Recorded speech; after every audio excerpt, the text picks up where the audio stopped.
Why do you come here? Is this your career? Or is it all about fun? A chance to get away and leave it all behind?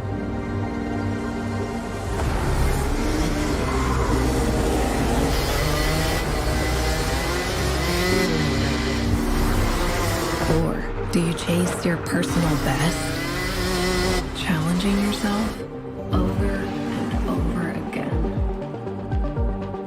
Why do you come here? Maybe you're here to collect moments. Good ones. And not so good ones. Where you can't afford mistakes. Because you want that victory.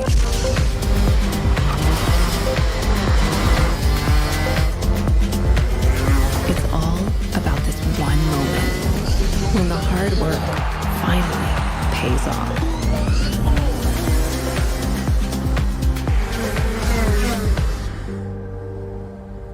This is the place that brings us closer to the people who share our story. Whoever we are. Whatever we're here for. Racing is who we are.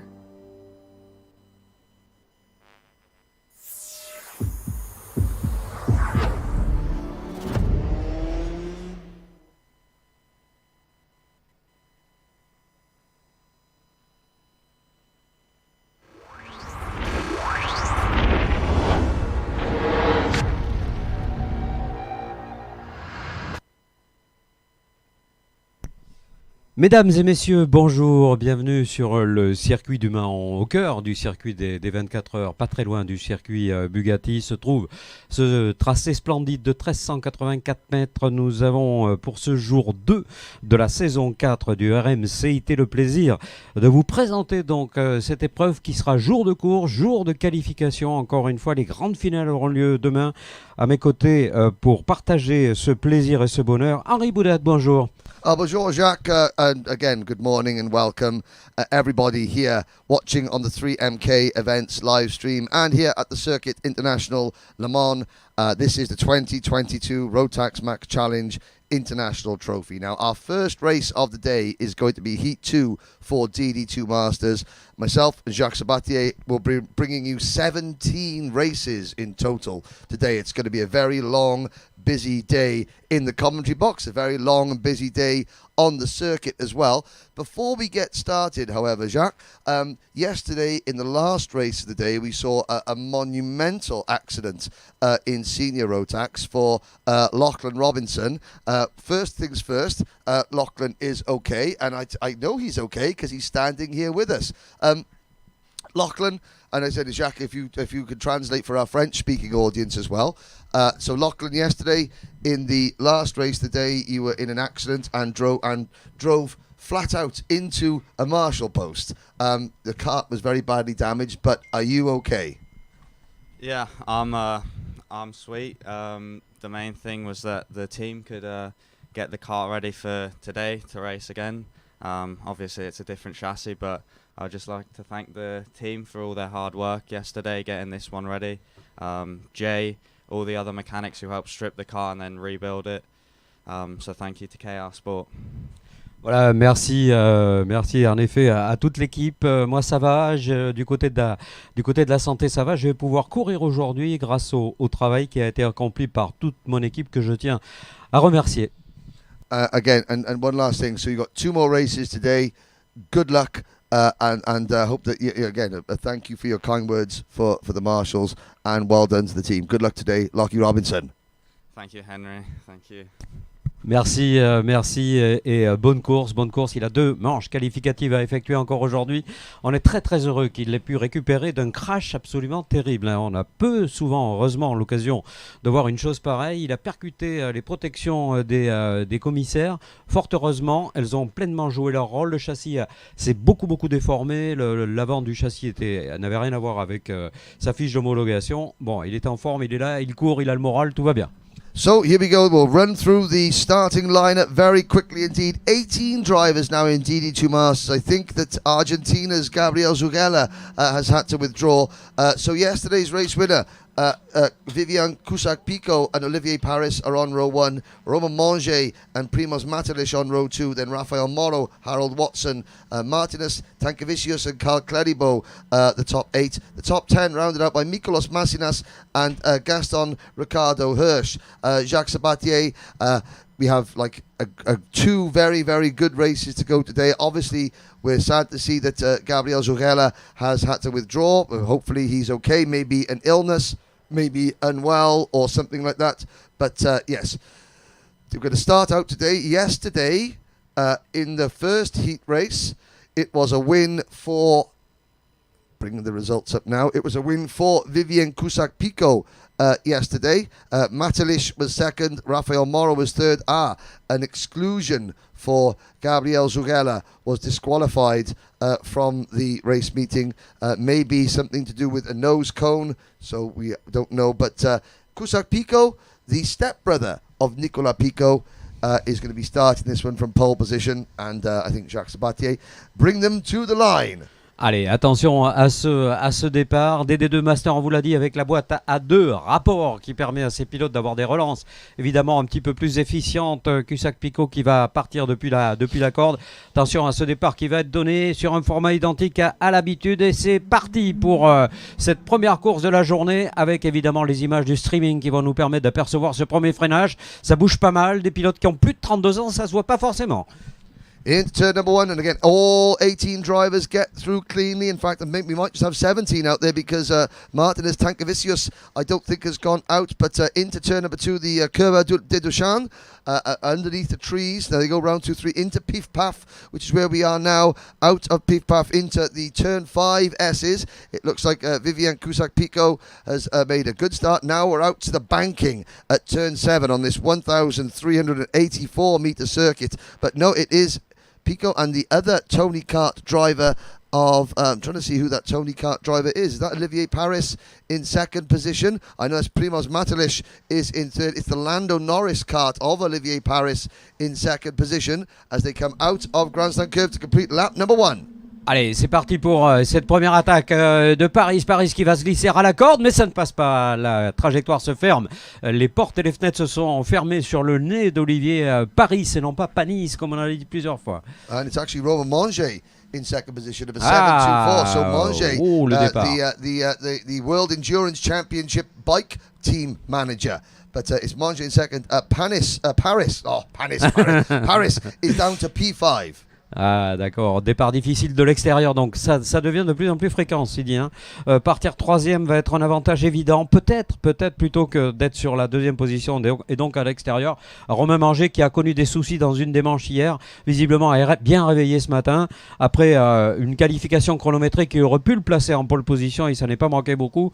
Il va y aller Romain, le team manager du team 3D Maxxis Nevers en championnat du monde d'endurance moto, va pouvoir attaquer maintenant au bout de la ligne droite. Peut-être maintenant, c'est pas facile. Cusack-Pico garde sa position pour l'instant. And that's the first lead change that we've seen. Romain Manger passing Cusack-Pico going into Techno Park corner there on lap 2 out of 10. And that's the first time that we have seen a lead change. Oh, and a driver there at the back of the screen, just pulling off and retiring sadly. So Pico now having to chase for the first time. You can just see there on our screen there, the one driver pulling out. We'll try and get a number check on that driver next time around. Oh, I think it may have been Gaston Ricardo Hirsch. It was Gaston Ricardo Hirsch who is out of the race. But it is Manger leading Cusack-Pico, Matelic in third, and then Rafael Moro in fourth place. But the top three are pulling away. Allez, ça a changé. Tout à l'heure, en effet, on ne l'avait pas aperçu du premier abord. Les décorations sont assez semblables avec dominante de vert. Pour ce qui concerne les deux premiers, Manger, Cusack-Pico et Matelic sur le troisième rang. Matelic qui est remonté d'une position, alors qu'Olivier Paris, qu'on avait désigné comme étant tout à l'heure capable d'aller chercher la première position, a dû se contenter pour l'instant de 2 tours. Au deuxième tour, plutôt de la 4e position devant Raphaël Moreau. Donc attention à Manger. Manger qui est en train de s'envoler littéralement. l'instant. Il bat à l'instant le record du tour. Il est passé sous la barre des 54 secondes. C'est la machine numéro 724 en tête de cette épreuve. Now, Monje, yesterday, you might remember, retired with a mechanical failure, finished only 15th in yesterday's heat race. So this is important for him. Obviously, the drivers are looking to get heat points in their 3 heat races to decide the grid for the pre-final. A little bit further down the order, you've got Harold Watson from Peru up into 6th position. There is a move from the Formula A, Nicolas Massinas, I think, tried to make a move there. But it's Watson in 6th, Carl Cleribaud from Belgium in 7th, Paul Leveaux from the back of the grid, driver number 708. He has moved up into 8th position. Tony Hogg is 9th. Nicolas Massinas from Lithuania rounds out your top 10 ahead of Martin Konopka, Ronaldo Gremiger, Peter Kutai, Alejandro Parodi, Juan Carlos Villarreal and Patrick Sarai. Oui, on a d'ailleurs à s'excuser auprès de Paul Leveaux de quelques informations qui nous ont été communiquées qui n'étaient pas bonnes, qui étaient erronées. En effet, le fait qu'il soit rétrogradé en toute dernière position n'avait rien à voir à ce qu'on a déclaré, c'est-à-dire avec l'accident qui avait eu lieu avant. Simplement un tour de formation qui avait été jugé trop lent et qu'il avait expédié au fond de la grille. Mais quelque part pour nous c'est un vrai bonheur parce que regardez Paul Leveaux, il est déjà inscrit au 7e rang, 10 places de reprise par Paul. And you can see that Cusack Pico really starting to work around the rear bumper of Monge's kart. Coming down the start-finish straights to begin lap number 6 last time around. Pico was starting to sort of look to the inside, forcing Monge to defend. Primoz Matelish in the number 715 kart. That is the SSC Praga entered chassis. He is there in 3rd position, waiting to pick up the pieces. The gap back to Paris in 4th position, and Watson is 5th. They both passed Rafael Morro, but the gap is 1.8 seconds between the top 3 and 4th place. Here comes Cusack Pico again. Ah oui, il est pas du tout sûr de la victoire. Attention à Cusack Pico qui va attaquer maintenant. Ça ne passera pas dans un premier temps. Romain Manger ferme la porte, ce qui est logique à cet endroit. Il y a des possibilités de multi-trajectoire. Pour l'instant, en tout cas, il garde sa position. Attention derrière. Ça revient avec Matelic, ça revient également avec Paris. Ça revient avec Watson qui a pris le meilleur tour. So fastest lap for Harold Watson, the Peruvian driver. He said, "I'm going to be the showman this week. I'm going to, and he certainly is showing us something. And he's on another very quick lap. There is Paris just flicking across your screen in 4th position. They come out of the banking through turn number 8, and then now we're on to the Cheminot Bouffe straight, the longest straight. We're going to be hard on the brakes into Technopark corner, out of Technopark corner through Paddock Bend now. This little flick right then left, and this long fast left-hander is Grandstand Bend. Can Cusack Pico make another move? Monge looking to defend again. Ouais, il continue de se battre pour garder sa première place.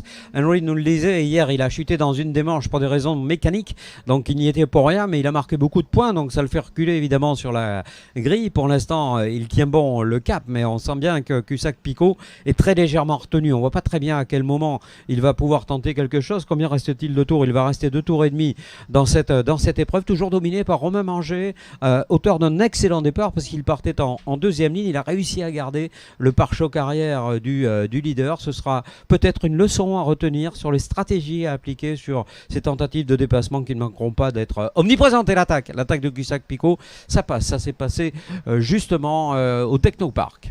It looks as though certainly the Technopark corner is the favoured place for overtaking. Of course, these DD2 karts, the 2-speed karts. Here comes Monge back again. Cusack Pico defends. So again, that's with 2 moves for the lead that we've seen at Technopark corner. It does give these drivers, again, going down through the gears from 2nd to 1st, hard braking. That's where the potential overtaking opportunity, the favoured overtaking opportunity is. But Cusack Pico, Monge, and then Primoz Matelic right there in 3rd. And coming into view now, Olivier Paris in kart 771. This is lap 9 out of 10, the penultimate lap, the penultimate tour of the race, and we potentially could have a 3-kart, maybe even a 4-kart battle for the lead.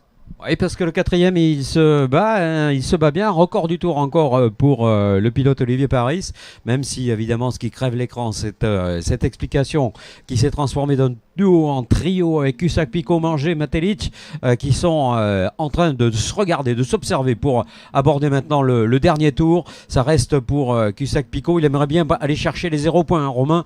On le sent à l'arrière, au milieu de ce groupe, très compact encore.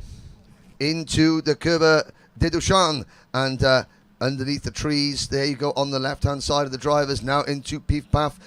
Romain Manger in second place. He's going to want to get a good run out of the banking curve, which is coming up now. We're going on to the banking so we can get into Cusack Pico's slipstream, going down Cheminot Bouffe straight into Techno Park corner. This could be his last opportunity. Can Manger do it? He looks over his shoulder. He's in the slipstream. Cusack Pico defends.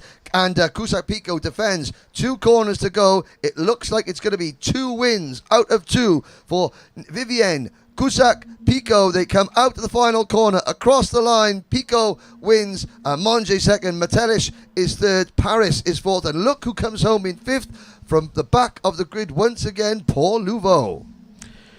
Très belle course de Cusack Pico encore une fois qui a su tenir tête au très motivé, très déterminé Romain Manger qui termine avec la 724 sur la deuxième position à l'avant de Primoz Matelic qui a fait un très très beau parcours également qui va du coup marquer un minima de points, 3 petits points seulement.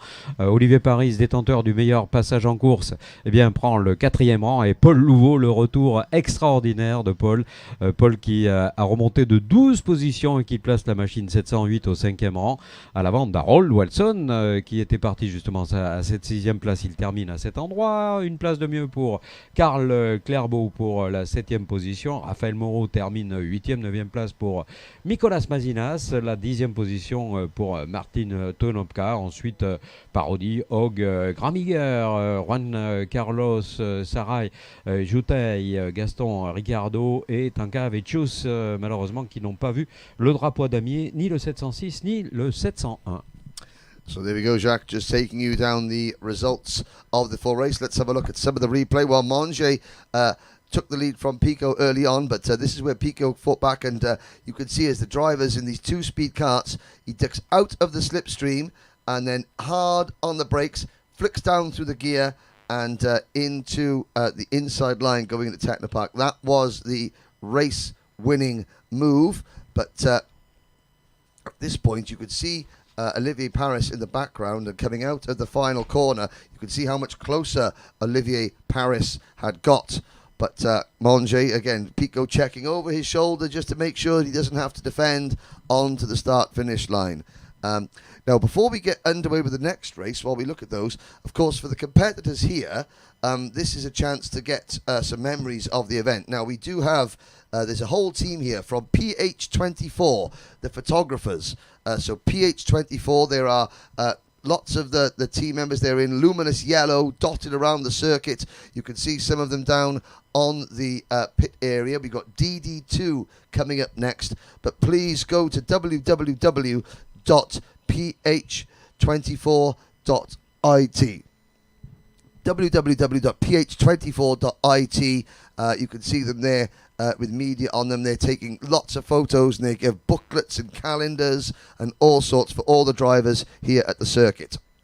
Voilà, tous les produits dérivés naturellement du côté de ce championnat fabuleux, de cette épreuve, saison 4, on le répète, sur le tout nouveau, relativement nouveau circuit du Mans, qui est encore tout jeune et qui est déjà un circuit d'une réputation internationale. Alors on reparlera qu'au-delà de cette épreuve, il y aura le mondial KZ2, ce sera du 31 août au 4 septembre, point d'orgue évidemment de cette saison, avec cette épreuve du RMCIT qui va nous faire vivre dans quelques instants la deuxième manche réservée cette fois au DD2, c'est-à-dire qu'on prend les mêmes machines, on enlève un petit peu de poids et on rajeunit tout ce beau monde pour avoir à partir de 15 ans la possibilité de s'installer dans ces machines qui, pilotes à bord, doivent peser au moins 175 kg.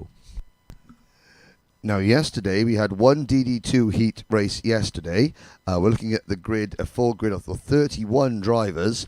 At the very back of your screen, you see the driver with his back to you with the Dojo Moto logo on his race suit. That's Kyle Kumaran from India. He's here racing for the United Arab Emirates, but he's an Indian national. He's the first Indian driver to ever step on the podium in the grand finals. Now, he had a problem with his shifter in qualifying, so he couldn't set a qualifying time, which is why he is down in 31st position on the grid. However, yesterday he drove through the field and actually finished in 8th position. I'll quickly take you through the results of yesterday's heat race. Antoine Barbarou in kart number 635. You can see him sitting on the right-hand side of your screen there. He was the race winner. Philippe Loacker was second. Ed Matthews from the UK was third. Then Gregorio Bertoccio, David Mastakevich, Jordan Delichka, Mick Knowlton, Kyle Kumaran, Matthias Berry-Jakobsen, and Christopher Najem from Lebanon was 10th. Now, we did see Nicolas Pico finish second, but he got a nose cone penalty, a bumper penalty, and dropped to 12th position. So, Barbarou, Luaka, Matthews, Bertoccio, and Mastakevich was the top 5 from yesterday's race. But it was very, very exciting race, wasn't it, Jacques? Ouais, elle était très très belle cette course et on a déploré également l'absence de Paolo Besencenet, hein, on n'a pas trop su pourquoi. Par contre, Henry nous le précisait, Kumaran qui a effectué un retour extraordinaire, le pilote indien qui est vraiment doté d'un potentiel fabuleux, mais doit remettre le couvert ce matin, comme on dit vulgairement, puisqu'il va repartir, comme à chaque fois c'est la règle depuis la position qui était la sienne à l'issue des qualifications chronométrées. Dans ce cadre évidemment, le travail est à refaire, mais je pense qu'il a le potentiel d'afficher ce numéro 601, peut-être dans un top 5, si ça se passe bien durant le process de départ qui va démarrer dans quelques secondes, avec un pilote à suivre, à essayer de suivre, à tenter de suivre. C'est Antoine Barbarou avec le Saudi numéro 635, ça tombe bien, parce qu'il va s'élancer depuis la pole position dans quelques instants.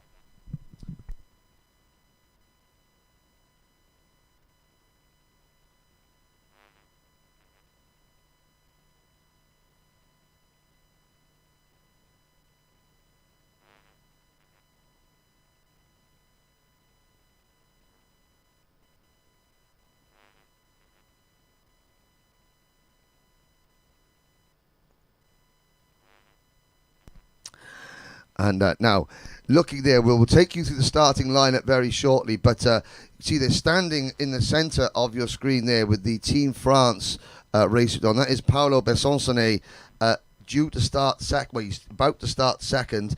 Yesterday, of course, he had that mechanical failure. So his mechanic in the blue T-shirt there, just sort of wistfully stroking his beard, thinking, "Ooh, have I bolted it together properly this morning?"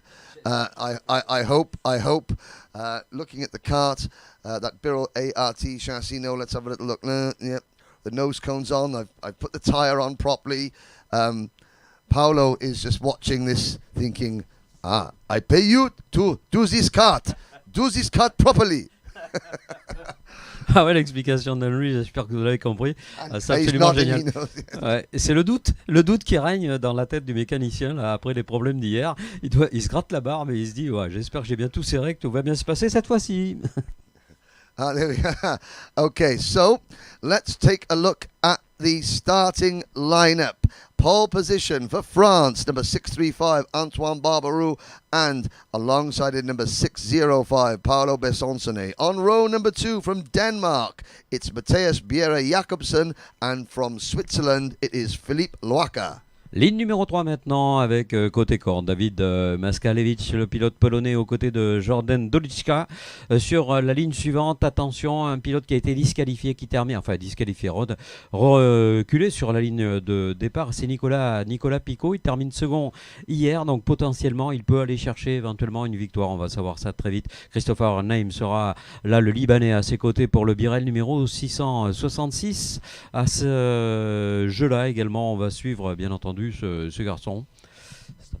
Row number 5, it is Christopher Najem from Lebanon and Zenderua from Slovenia. Row number 6 from Belgium, number 619, Maxime Dirix. And from France, number 625, Kylian Guerin. De toujours pour la France sur la ligne numéro 7, Jules Cousin avec le OS numéro 651 aux côtés d'un Britannique, Edward Matthews, avec le Lando Norris numéro 658. Il devance un autre Lituanien, vous voyez, qui sont pas mal et surtout rapides avec Andrus Zinkevicius, le pilote du Birel numéro 674 aux côtés de l'Italien Marta Bussola numéro 627. C'est un intrépide.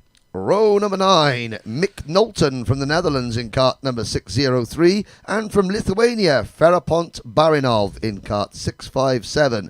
Our rounding out the top 20 from Hungary, Bent Zabo, and from Bahrain, Rached Al-Mamari. On retrouvera ensuite le français sur la ligne 11, Jordan Caille, aux côtés de Louis Puel, autre pilote tricolore, avec sur la ligne suivante un grec, Ilias Kaliamanis, qui est Kaliakmanis avec le Gillard numéro 665, un polonais à ses côtés, ou une polonaise plutôt, Cornelia Ulukcha, qui s'élancera avec le Tony numéro 602.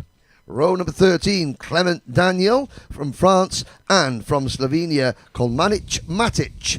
And on row number 14, the fast lady from the Netherlands, Impke Arts, and from France, Aymeric Guerin. Les Émirats Arabes Unis ensuite sur la ligne numéro 15 avec Ken Sherian aux côtés de Ramirez Juan Camillo, le pilote colombien, et dernier, mais quel dernier sur cette grille de départ, un pilote qu'on vous invitera à suivre de manière très attentive car qu'il ne va pas rester très longtemps à cette position. Il partira très très loin, 31e sur cette grille de départ. C'est Kyle Kumaran qui est inscrit sous bannière des Émirats Arabes Unis mais qui est bel et bien indien. Et Henry nous confiait hier qu'il avait rendu tout simplement dans ce grand territoire qu'est l'Inde, eh bien le kart populaire, et ça c'est vraiment génial. And you can see that on the screen, the only driver, one of the only two drivers, Kyle Kumaran, at the back of the grid, just standing, waiting. Everyone else is in their karts. He doesn't have to worry about getting in his kart early. There is no one behind him, so he is focused. You can just see him looking around there, focused on the task in hand. Once again, the photographers from ph24.it here. They've got a big stand in the paddock which you can audio photos of. But without further ado, here comes the drivers, and a quick look through some new grid graphics. So thank you to Thomas at Apex Timing for this, taking you through the drivers on the grid there. 31 of them. You can pick out your favourites. Yesterday's result, Antoine Barbaroux. So Paolo Besonsone, after retirement, he will be desperate to get maximum heat points. Barbaroux, he's already got one good heat race in the bag. He can afford to be a little bit more, how should we say, circumspect, a little bit calmer. Voilà, et je pense que en effet cette course va être très importante pour Paolo. Il faut absolument qu'il soit il l'emporte, soit qu'il termine à cette deuxième position s'il veut espérer partir convenablement sur la grille de départ. Il y a pas mal de monde dans cette catégorie, donc il est d'autant plus important d'y partir de la meilleure position possible. Bon, après les courses finales sont plus longues, on est bien d'accord, mais comme le niveau de toute façon va être écrémé par ce qui est considéré comme des sélections quelque part avec ses qualifications, je pense que là Paolo a vraiment le devoir absolu de réussite et allez, on peut faire confiance à cette qualité de pilote. Le matériel est là avec le Birel également. On rappelle qu'il part avec le 605 depuis la ligne numéro 1 sur la position numéro 2. So down the Chemin Aubouf straight, Besonsone and Barbaroux on the front row, the Sodi kart of Barbaroux, the Birrell ART of Besonsone, and then you've got the Tony kart of Bjerre Jacobsen in third of the grid. Philippe Luaka also on a Sodi kart in fourth, before you have the Cosmic of Maskulevich and the Danilo Rossi chassis, the red, white number 630 kart of Jordan Dolichka. So into the final corner they come, and we'll be underway with DD2 very shortly. Allez mesdames et messieurs, ça va partir, départ lancé, bien qu'il y ait une boîte à deux vitesses, on le rappelle. Allez, c'est parti, très bon départ de Barberou. Très bon départ de Barberou depuis cette première ligne et cette corde de la première ligne de la grille de départ. Attention derrière, cette fois il semble peut-être pour Béré Jacobsen qu'il y ait eu un excellent départ et ça serait une nouvelle fois donc la ligne corde qui serait favorisée. Où est le Paolo Besançté avec le Birel? Je me demande s'il n'est pas encore en difficulté, j'espère que non. Quoi qu'il en soit, eh bien, non, il est troisième, Paolo, donc c'est bien parti. Paolo Besançté qui va pointer maintenant dans le banking. Et une attaque sur Barberou. Une attaque sur Barberou, et ça ne passe pas pour l'instant. Et on va revenir maintenant sur l'enchaînement des deux chaînes pour essayer de trouver des formules et des solutions avec le Technopark. À l'attaque de Paolo Besançté qui prend le deuxième rang. And there's, a great move there from number 6. What is it? Kane Cherian has retired. And there's Pierre Jacobsen dropping down to third position. And it is Gregorio Bertoccio up into P2. Bertoccio up into P2. Pierre Jacobsen down to third. Looking down, Besançon's had a poor start. He's down in seventh position. But it is Barberou who leads the race. And has got a comfortable advantage into the Curva de Duchamp. And Pierre Jacobsen falling back another couple of positions. That in the black crash helmet, that is David Maskilevich in kart number 655 moving up. On avait tellement espéré que Paolo Besançté réussisse un très bon départ que malheureusement, eh bien, c'est Gregorio Bertoccio qui a profité de l'occasion, l'Italien. Et il a bien fait parce que regardez Barberou qui s'échappe. Peut-être Bertoccio est-il le seul à pouvoir rivaliser avec lui. Et Paolo encore en difficulté. Mince alors, avec la 7e position, mais c'est moins grave qu'hier. Il est dans un groupe assez tendu là, on peut le voir. Lots of battling going on through Paddock Bend there. I think that may have been Zendarua in the midst of that scrap. That is for about 2-4. That is for 5th, 6th, 7th, 8th, 9th and 10th positions. You've got Pico in that battle. It is Zendarua in kart 604. There's Maskakevich in the black crash helmet chasing number 625, Kilian Guirin. So the French driver up into third position. We're on lap number 3. It's Barberou Bertoccio. The gap is only 0.6 of a second. And as they come out of Piff Paff, that gap is shrinking. Here is the battle on your screen. You've got Besançon on the red and white Birol ART chassis leading that group. That is 8th position on back. Ed Matthews is right behind him in 9th. Then it's Dirks, Kuzan, Loaka, Knowlton, Delishka and Sabo. All in this group battling away. Et regardez l'espace entre le leader et son suivant le plus direct. Bertoccio est en train de se réduire alors qu'on voit des images de cette bataille dans laquelle s'inscrit évidemment Paolo Besançté parce qu'il n'a pas le choix. Il faut absolument qu'il arrive à revenir. Et le casque noir qui est maintenant en train d'attaquer tout simplement ce pilote devant lui. Il s'agit de Maklevich sur Kilian Guérin. Kilian qui ceci dit a fait un excellent start. Pas de souci pour Kilian pour préserver pour l'instant en tout cas cette position alors que bonne nouvelle du côté de l'assistance de Paolo Besançté qui vient de réussir le meilleur tour en course. There on your screen, you got Maslakevich chasing Guirin. Guirin in the number 625 kart. That is a privateer entry. It's an EOS chassis. And then Maslakevich in the 46 racing team entry, the 46 team from Poland. Obviously, the graphics of Valentino Rossi's number. Maslakevich looking at inside a Technopark corner. Barberou and Bertoccio first and second. This group on your screen, third and fourth. Behind them, great battle for 5th position. And it looks as though Besançon and Pico trying to close in. And here comes Maslakevich around the outside of turn number 1. That doesn't work. Ouais, ça pourrait aider effectivement cette bataille entre Guérin et Maklevich, les pilotes Pico et Besançté qui sont en train de revenir. Meilleur tour peut-être pour Nicolas Pico. Non, c'est Paolo Besançté qui fait encore le record du tour, mais le meilleur secteur 1 est à mettre au crédit de Nicolas Pico. Et là, les machines sont en route. Il n'y a pas de souci que ce soit du côté de Pico, que ce soit du côté de Besançté. Allez, des attaques multiples et variées. Et puis surtout, cette résistance de Guérin sur Maskakevich qui va avantager bien sûr le retour des deux autres derrière.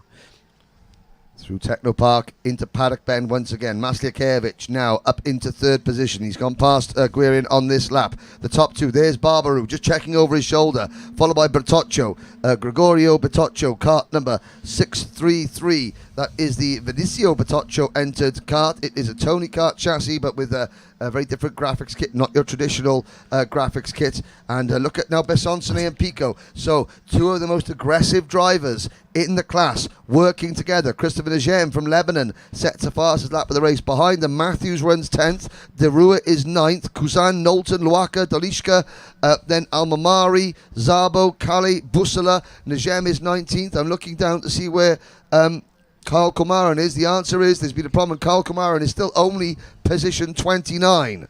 Et Maslakevich qui est passé au troisième rang alors qu'on voit cette explication, ce retour du duo Besancenay-Pico. Pico qui avait perdu quelques positions tout à l'heure et c'est Pierre Jacobsen qui est en fait en train d'essayer de suivre le rythme insensé donné par Paolo Besancenay à cette épreuve. Nouveau record du tour. On est passé sous la barre des 53 secondes à l'instant. Oh, sorry. Big crash going into turn number 1. That was number 674, I believe. That was Andreas Zinkovicius up over the top of somebody else. Sorry, Jacques, sorry. Non, sorry. Priorité au direct, Henry. Bien sûr, on est bien conscient qu'il faut donner cette priorité-là lorsqu'il y a des actions telles que celle-ci. Malheureusement, ça va changer un petit peu la donne dans la chasse qui a été donnée par le pilote qui est monté bien haut dans les airs. Là, on a eu un petit peu peur, il faut bien le dire, alors qu'on est sous régime de jaune. Pilote, ok, pas de souci pour ça. Et nouveau record du tour pour Paolo. Ouais. Paolo sur un espèce de nuage sur le cloud ici du circuit du Mans. Et il va gagner encore peut-être une position. Il va falloir qu'il se dépêche un petit peu. Il va rester 2 tours et demi maintenant. We start lap number 8. It is Jules Cousin who was the driver that was involved in that incident. And there's the number 625 kart being passed there. That is Besonsone moving up into P4. There it is on your screen. So Jules Cousin out of the race, but hopefully he is okay. And the Lithuanian driver, number 674, Andreas Zinkovicius on the Birrell ART kart. I hope that he's okay as well. I think he's been able to carry on. But on your screens, Besonsone has passed Guerin and is now beginning to pull away. This is the battle for 4th and 5th position. Now we've got Barbaru continues to lead only by half a second from Bertoccio. Then it's Maslakevich, followed by Besonsone, Guerin, Bia Jakobsen, Dirks, Pico in 8th, De Rua 9th, and Ed Matthews in 10th. So far, this race there, you look at the top 10 coming across the line, and there is the number 622 kart of Matthias Bia Jakobsen, as there's Guerin now coming around Curva de Duchamp. And the rest of the lead is going through. Barbaru not being able to relax, but Gregorio Bertoccio isn't in a position where he can attack for the lead, but he is keeping Barbaru under pressure. What can Zen de Rua do? The second of those green and white karts, the SCC Sport Still driver. He is chasing Nicola Pico, who is in turn chasing the dark liveried kart with a bright blue crash helmet. That's Maxim Dirks. Ouais, et puis on voit Maslakevich qui continue son show. Il est en train de revenir, il a amélioré le record du tour. Il était sous la pression tout à l'heure, il l'a senti le retour de Paolo.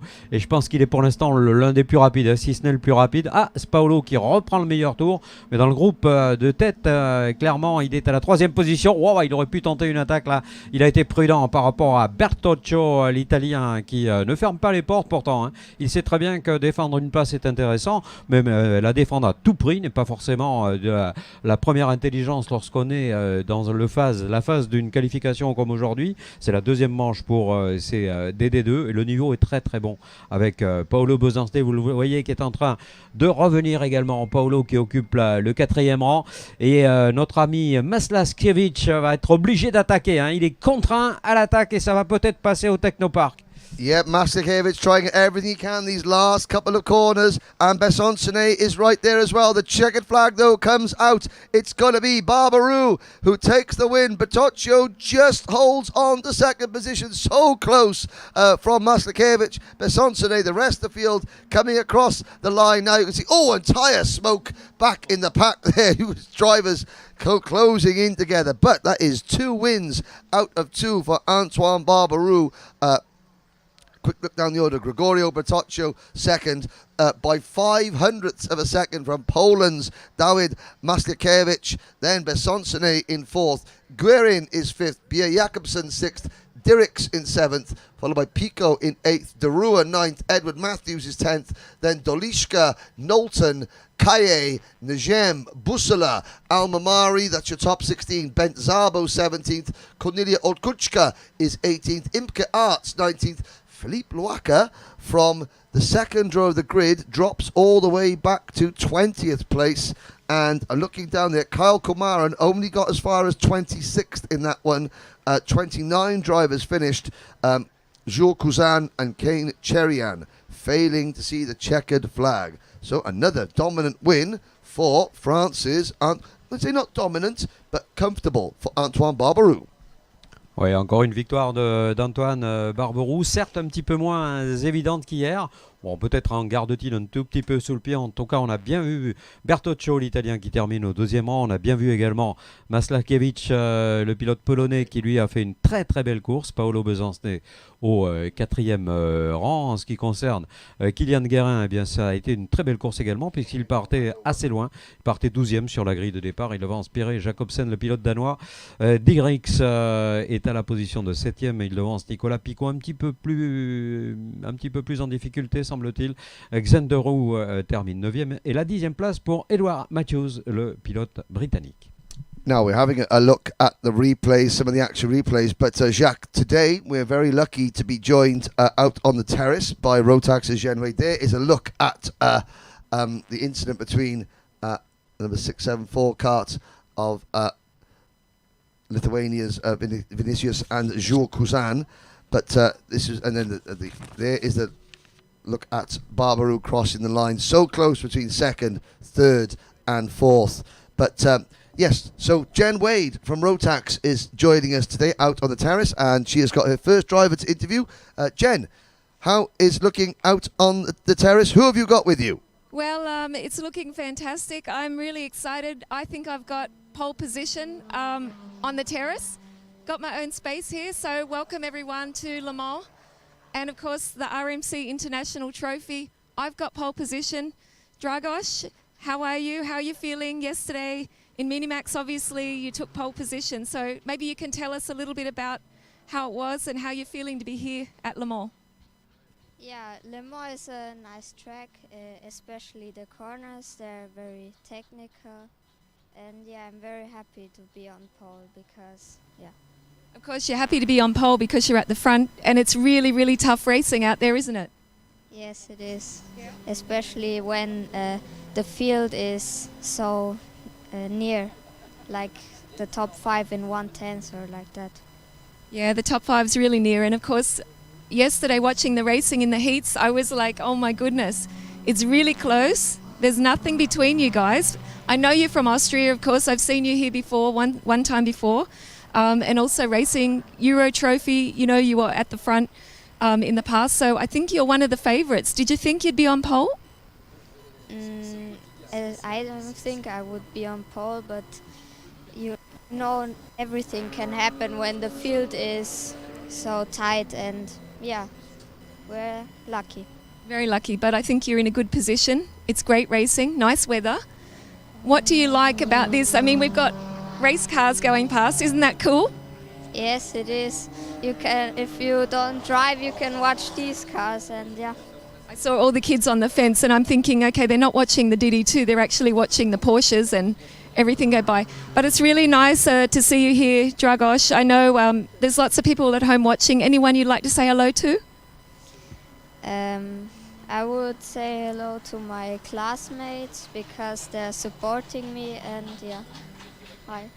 Okay, so Dragos, there we have it, pole position in the Minimax. Hi to all his classmates. We're going to see you on the grid and later on at the driver's presentation this afternoon. So thank you so much, and well done to the team. Thank you.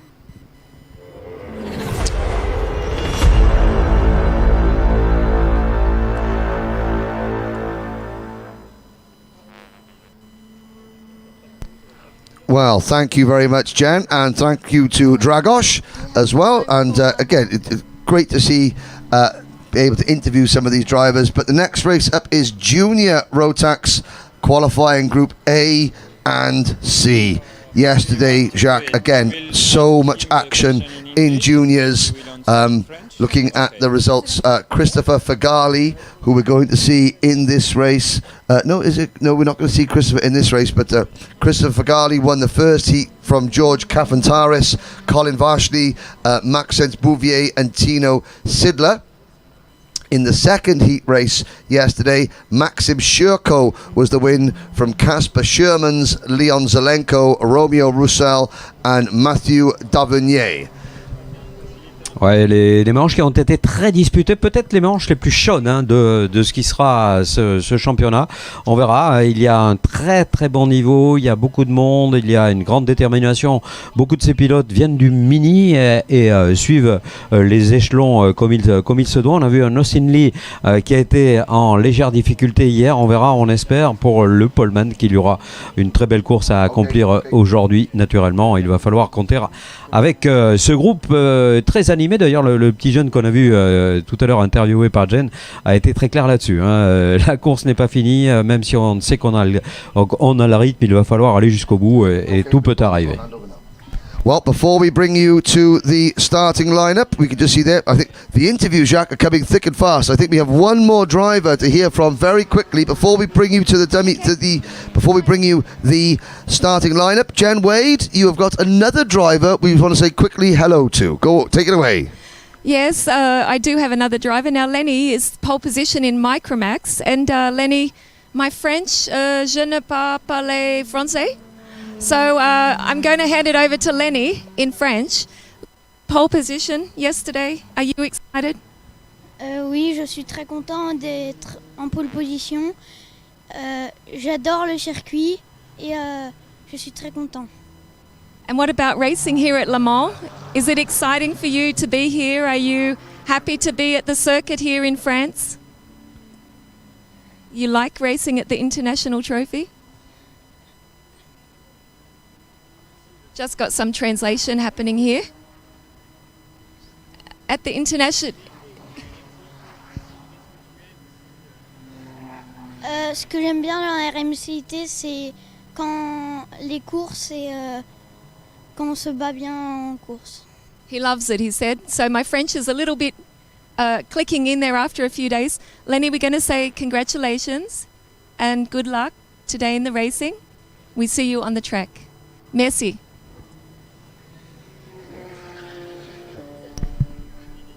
Thank you. Merci. Thank you so much. Bravo Jen, parce que là c'était pas facile. C'était pas facile. C'est vrai qu'en France, malheureusement, on n'est pas très doué en langue. C'est comme ça. Il va falloir que le petit bonhomme là qui a été interviewé, eh bien, fasse quelques progrès. Mais ça fait partie de l'apprentissage. Parler anglais maintenant est complètement indispensable.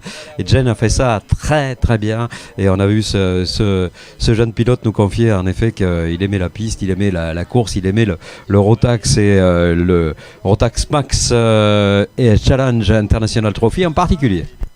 Yes, that was Lenny Robio Lagash. Well done to Jen Wade. Now let's look at the starting lineup for this junior Rotax Heat Group A and Group C. Pole position in kart 272 from Germany but born in Oregon, United States, Austin Lee.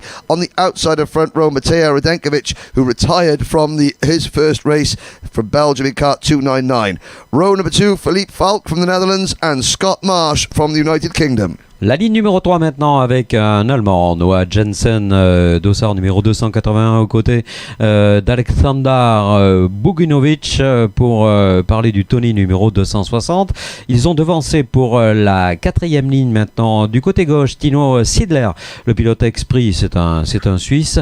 On retrouve un Lituanien également, Maxime Shruko, attention il est rapide, le pilote Birel numéro 235. Row number 5, Arthur Raffonel from France in kart 213 and Lawrence Herberts in kart 296, also from Belgium. Then we have a Danish driver on the inside of row 6, Mikael Pedersen, and France's Maxen Rietz on the outside of row 6. Jean-Paul Carras sur la ligne numéro 7 à la corde, le français avec le Cosmic. À ses côtés, Max Schuttberg, le pilote britannique, c'est un Tony. Ligne numéro 8, on est donc à la 15e position pour Vic Stevens, le pilote Tony, à ses côtés Arthur Lorimer, le français qui s'élance avec un Tony également. Rafael Jesus from Portugal, but here racing and representing the United Arab Emirates, starts with the inside of row 9 alongside the only Romanian driver in the International Trophy this year, Alexandru Walter. Then it is Mathis Soubadou from France and Lenny Nevio Passeggio from Switzerland. La ligne numéro 11, Yann Pinto pour l'Israël, c'est un Tony. Kieran Bartelstein, c'est un Néerlandais, s'élancera avec un Esprit. Ligne numéro 12 pour Pedro Arango, le pilote Tony, c'est un Colombien. À ses côtés, Patrick Lipovic pour l'Esprit, c'est un Hongrois. From Italy, Federico Strazzari, and from Slovenia, Anja Leveaux on row number 13, and an all-French 14th row, Arthur Agierta, and watch out for Elio Gilter, very fast driver in kart 207. La 15e ligne, on arrive aux dernières lignes évidemment avec Alicia Nesser, pilote des Émirats Arabes Unis aux côtés de Bolouet, le pilote belge. Et puis dernier sur cette grille de départ, Paul Grisel qui a raté ses chronos avec le Cosmic numéro 271. That is your 31 kart starting lineup. This will be a 10-lap race. 10-lap race like the DD2 and DD2 Masters race we have just seen. This is the third of 17 heat races that we're bringing you here. This is a WFR live TV production brought to you by 3MK Events. Please watch on the 3MK Events YouTube channel. My name's Henry Baudet, joined by Jacques Sabatier and Jen Wade, bringing you all the action from the 2022 Rotax Max Challenge International Trophies. 31 junior drivers are into Paddock Bend. We've got one more corner to go, and then it'll be into the tram lines and to the start. Allez, Lee qui a la charge évidemment de préserver sa première position puisqu'il est bien de cette place, c'est bien de cette place qu'il va s'élancer. Ouais, bon départ de l'extérieur. Attention, ça pourrait être intéressant de suivre cette procès. Oh là là là, on croise et décroise à la sortie de cette ligne de départ. Tout se passe bien, semble-t-il, en tout cas dans le peloton. Peloton très compact, très groupé, on vous l'a dit, les juniors sont chauds, bouillants, et on a essayé d'apercevoir les numéros pour essayer d'éviter les confusions que j'ai pu faire tout à l'heure. En tout cas, c'est très difficile pour savoir. J'imagine en tout cas que Lee a pu préserver sa position. Ils vont revenir un petit peu plus proche de nous là, et on va pouvoir confirmer tout cela. On se touche un petit peu sur le premier freinage du banking, et retour maintenant sur cette avance déjà prise par le leader, auteur d'un hold shot absolument parfait. Yeah, a good, clean opening lap for that. We're almost to the end there. As I say that, though, somebody up over the back of one of their rivals. That was the TB kart. I think of Philippe Falk maybe getting involved there. But at the end of lap number 1, it is Austin Lee from Maxim Shurko, who won his first race yesterday, did Maxim. Matej Radenkovic is third. Scott Marsh running in 4th position. I know that Scott had a few chassis issues yesterday in the number 222 kart, followed by Noah Janssen, Timo Sidler, and the rest as they come into the Curva de Duchamp. There is a look at Philippe Falk in the bright green and black TB car entry. Driver number 291. We saw Philippe getting up over the back of another driver going into Techno Park corner last time around. We've lost one driver at the side of the circuit. Elio Gilter. Elio Gilter has retired his machine out on the banking on lap number 2. The top two, Austin Lee and Maxim Shurko, are pulling away. Austin Lee had an accident in his first heat yesterday. Finished down the order. Maxim Shurko won his first heat yesterday, but there's a move from Philippe Falk going into Paddock Bend, and the 291 driver picks up 6th position ahead of Timo Sidler. Un nouveau passage des hommes de tête avec Lee qui tient le rang. Lee qui a sur ses basques un Lituanien, Maxime Shurko, qui est en train de revenir. Ouais, attention, ça revient également pour Mark Scott, ou Scott Marsh plutôt, le pilote britannique qui est vraiment très rapide. Il amène avec lui Matej Radenkovic pour le pilote belge qui est en train de faire vraiment quelque chose de fabuleux, d'exemplaire, puisqu'il a recollé littéralement. Alors Koscinny en profite pour cravacher, et Marsh prend dans le meilleur secteur numéro 1, dans le banking, dans lequel déboule maintenant ce groupe, un groupe très soudé hein, pour l'instant, même s'il y a un leader qui a creusé 5-6 châssis d'écart, virage du Technopark, on reste comme ça, c'est plutôt derrière que ça se bagarre, avec Falk, avec Sidler, avec Airboat qui sont à la lutte. Looking down just to see where Austin Lee finished. He finished 16th in his first heat race yesterday, did Austin Lee. Maxim Shirko, second position, being chased by Scott Marsh. Here comes Marsh to the inside, going into turn number 1. The restaurant corner, Marsh takes second place. And Matej Radenkovic, good smart driving there from the Tony Kart driver. He just follows Marsh through into second place. Shirko back to 4th, and neither of them lost much time to leader. So 4 karts battling for the lead, with Germany's Noah Janssen in 5th and Belgium's Laurence Herberts in 6th position. Behind them, Philippe Falk runs 7th, followed by Bogunovic, Rafanel, Pedersen, Sidler, Vic Stevens, Max Cuthbert, Maxime Rietz and Jean-Paul Carras. That is your top 15 at the moment. Now Scott Marsh has got to get his head down and close in on Austin Lee. Lee in kart 272. That is the JJ Racing entry. Allez, Lee qui tient le cap, mais on sent bien que derrière ça revient, hein, ça va plus vite derrière. Et très belle course également de Bogunovic, alors que bien sûr, hein, ça y est, la soudure est faite, la soudure s'est produite avec le Britannique qui a rejoint Lee. Ça c'est assez inattendu, on avait cru qu'il aurait pu creuser un petit écart. Bon, ça ne sera pas le cas, tant mieux pour le spectacle. Et c'est passé pour voilà, le petit trou de souris dans lequel Marsh s'est glissé, est absolument fabuleux, extraordinaire, avec bien sûr des alternances qui vont pouvoir se produire maintenant avec également Radenkovic, Mateja qui est dans un très gros rythme également. Ça va se jouer vraiment à la bagarre, hein. C'est en route. Oh là là là là, un pilote a été éjecté du groupe là, je ne sais pas de qui il s'agit. I know that was a 3 wide coming out of the banking. Well, Scott Marsh had made the move for the race lead, and as they came out of the banking, Radenkovic tried to get back up the inside of Marsh, and Maxim Shirko was on the outside. A little bit of 3 wide contact. Shirko running off the track, and we come there. Where is Shirko? Shirko is now in 8th position. Here comes the lead group. It's Marsh from Radenkovic on lap number 6 out of 10 through turn number 1. We've got a lead group of 6 drivers, with Herberts now in 3rd, Janssen in 4th place. He's on the Gillard chassis. Then it's Austin Lee, our pole sitter, and Bogunovic is at the back of this lead group. Bogunovic now making a move up the inside of Austin Lee, but it's Marsh leading for the Dan Holland Racing team on kart number 222, that Lando Norris chassis. We've got another driver off at the side of the circuit. I can see see that Jan Pinto and Arthur Lorimer have gone off, but the lead battle is hotting up down the Chemin Aubouf straight on lap number 6. Marsh continues to lead, but only just. Ouais, c'est limite, hein. Il va falloir qu'il garde la tête froide avec un Radenkovic, un Herbert également qui sont littéralement vissés à ses basques, avec Bogunovic, Alexander qui fait une course absolument géniale. Il est actuellement pointé au 4e rang et on le voit, ça va attaquer, peut-être maintenant, non pas encore, c'est un petit peu tôt pour Radenkovic, mais il est visiblement retenu très légèrement par le Britannique Marsh. Pour l'instant ça tient, pour l'instant en tout cas Herbert également fait une course absolument géniale.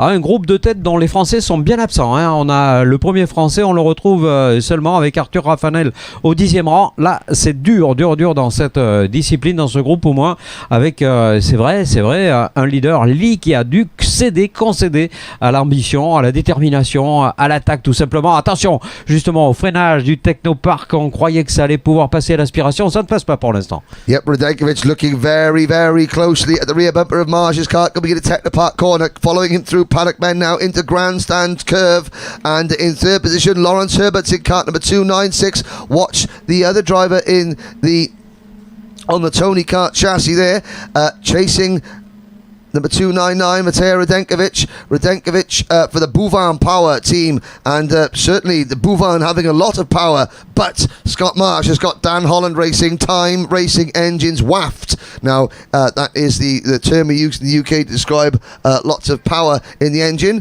If you're in Spanish, it's muchos waftos, and if you're in French, it is le waft. So Scott Marsh has lots of it as he comes out of the banking. Radenkovic, the Bouvin Power driver, driver still tracing his every move. We're on lap 8 out of 10, and Herbert's in third position. They're breaking away now from the chasing pack with Bogunovic, Lee, Falk, Sherko, Pedersen, Janssen and Stevens rounding out the top 10.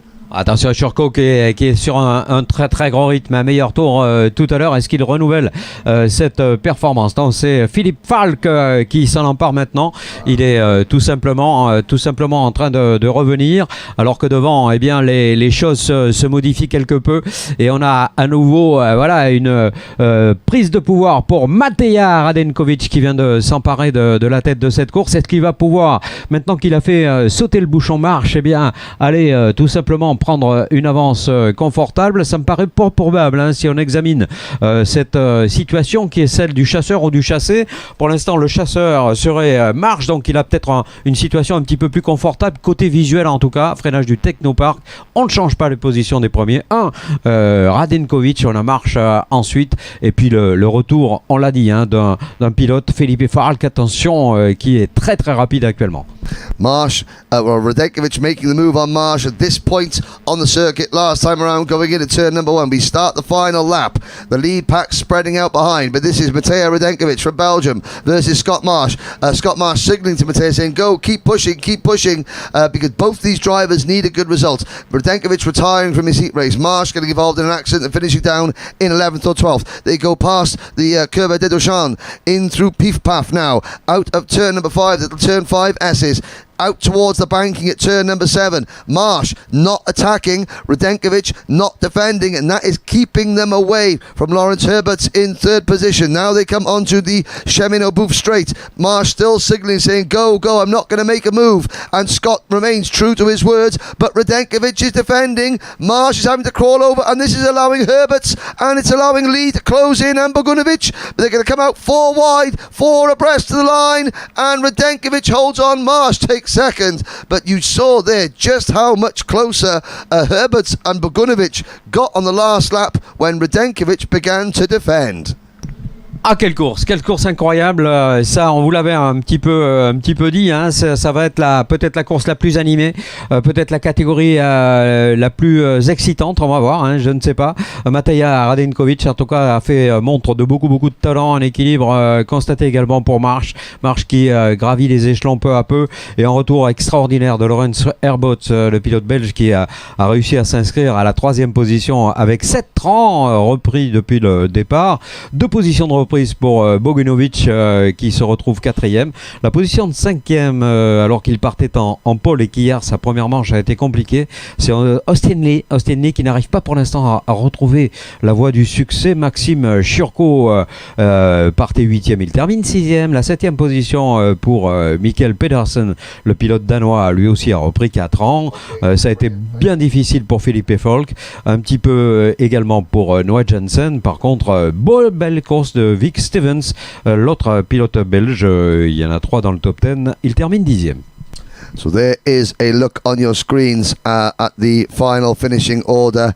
Obviously Pedro Arango, Jan Pinto, Arthur Lorimer and Elio Gilter failing to finish. But here's a quick look at the action replay, and there was an awful lot of action. Austin Lee making a good start. Radenkovic trying to get across there, but here's a look at going into this is Philippe Falk up over the back of, I couldn't quite see it, that could have been Radenkovic or Bogunovic. It was the number 299 of Radenkovic, but Falk recovered to finish in 8th position. Lots of battling in the midfield section as Philippe Falk there in the TB kart involved in the action. Lee led from Sherko originally, then it was Scott Marsh and Radenkovic coming through. Smart driving there from Mateja Radenkovic there. Marsh opens the door and Radenkovic goes through, but then Scott Marsh took the lead and Radenkovic was able to slot up the inside going into turn number 1. Marsh defended a little bit and then thought, you know what, no, I'm going to let him go. And that was the running order to the finish of the race. But just look at that, the top 4 drivers crossing the line together. Now, before we get started with the next race, which will be Junior Rotax Group B and Group D, Jen Wade has another guest on the terrace. Now, we've heard the Bangles. The Bangles did a song, Walk Like an Egyptian. Well, Zayn El Homassani is going to talk like an Egyptian now. Now, Zayn, I can't speak Egyptian, but can you say hello in Egyptian for us? Assalamu alaikum. There we go. We are here with Zayn, of course, Minimax driver. Zayn, first time here at Le Mans. What do you think? I love the track. It's a very fast and flowy track. Honestly, it suits me since in Dubai, it's not that grippy, it's slidey a bit like here. And honestly, I just think this is a very nice track. What about the event? I mean, there's so many drivers here, more than 200 drivers, lots of minis and micros and juniors. I saw you watching the junior race. That was a close one at the end, wasn't it? Yeah, it was very entertaining and the drivers are very close together. It's a hard battle. What about in your class in mini? Is it close together there as well? Very close. The timings are 100th away from each other and everyone's stuck together, but it's fun at the end and honestly just about the pace and the gut, how you can go for the overtake or not. Yeah, that's what it's about. The track you said you really like. Of course, you qualified, I think, P9, am I right? And you said to me it gets easier and easier on this track, but what do you really like about it? Honestly, I just love the fast corners and the adrenaline on it. There's not that many hard braking areas, so you can carry a lot of speed on this track. And I know you've got some people at home watching, but just before we go and say hi to your nan, tell me, you're Egyptian but you live in the UAE. Do you ever go back to Egypt? Very rarely. Now we're just going around Europe racing, but yeah, sometimes we go for a little 1 week, 2 week holiday to just say hi to family and friends in Egypt. Of course, I've been to Egypt because we had the grand finals there years ago at Ghibli Raceway. All our friends watching there at Ghibli Raceway, one of our favourite locations as well. Do you think you're a bit of a superstar now? Because I don't really know of many Egyptian drivers. Now I'm still trying to raise awareness for karting in Egypt, but I'm not going to say I'm a superstar. There's still like other people racing, like Mohamed Salah, but he's not a racer, he's a footballer. But there are some Egyptian racers, but not in karting, so still trying to raise a bit of awareness there. I think you're raising a lot of awareness. It's great to have you here, Zayn. You're going to say hi to your nan? Hi Daba, hi Sito. I hope to see you soon. They're going to be watching, we're going to be watching. Thanks for coming up and have a great weekend. We're going to see you this afternoon in the driver presentation. Thank you. Thank you, Zayn. Well, thank you, Jen, and a big hello from us in the commentary box to Zayn El Hamasani's grandmother. There we go. Now, looking down at qualifying Group B and D Junior Rotax 10-lap race coming up next, due to start in 6 minutes' time. And Colin Vashni due to start on pole position. You can see Colin there in kart number 262 on the right-hand side of your screen. Now, in the UK, Jacques, we play a game called Kart Mechanic Bingo, because as you know, kart mechanics, they change their teams, but the key elements for kart mechanic, they need to have a really smart haircut, they need to have their team shirt, they need to have the tight shorts on that are cut just above the knee with a team logo on them, they need to have a team apron with a logo on it, then they need to have the earpiece in, and Jonathan Paler knows I'm talking about him now. They need to have an earpiece in with the radio tucked in around the back so they can chat to each other, and they need to have then the multicolored trainers. If you have all those elements, it's bingo, kart mechanic bingo. That's all the elements you need to be a real international level kart mechanic. You need the haircut, you need the earpiece, the radio mic in tucked around the back, you need the team shirt, the team shorts, the team apron, and the multicolored trainers. I think Jonathan had all those elements apart from the trainers, but we'll keep spotting. Again, there's another kart mechanic bingo, the tight shorts. You see the radio tucked in around the back, Jacques? Always you have to spot that key elements of being a top line kart mechanic.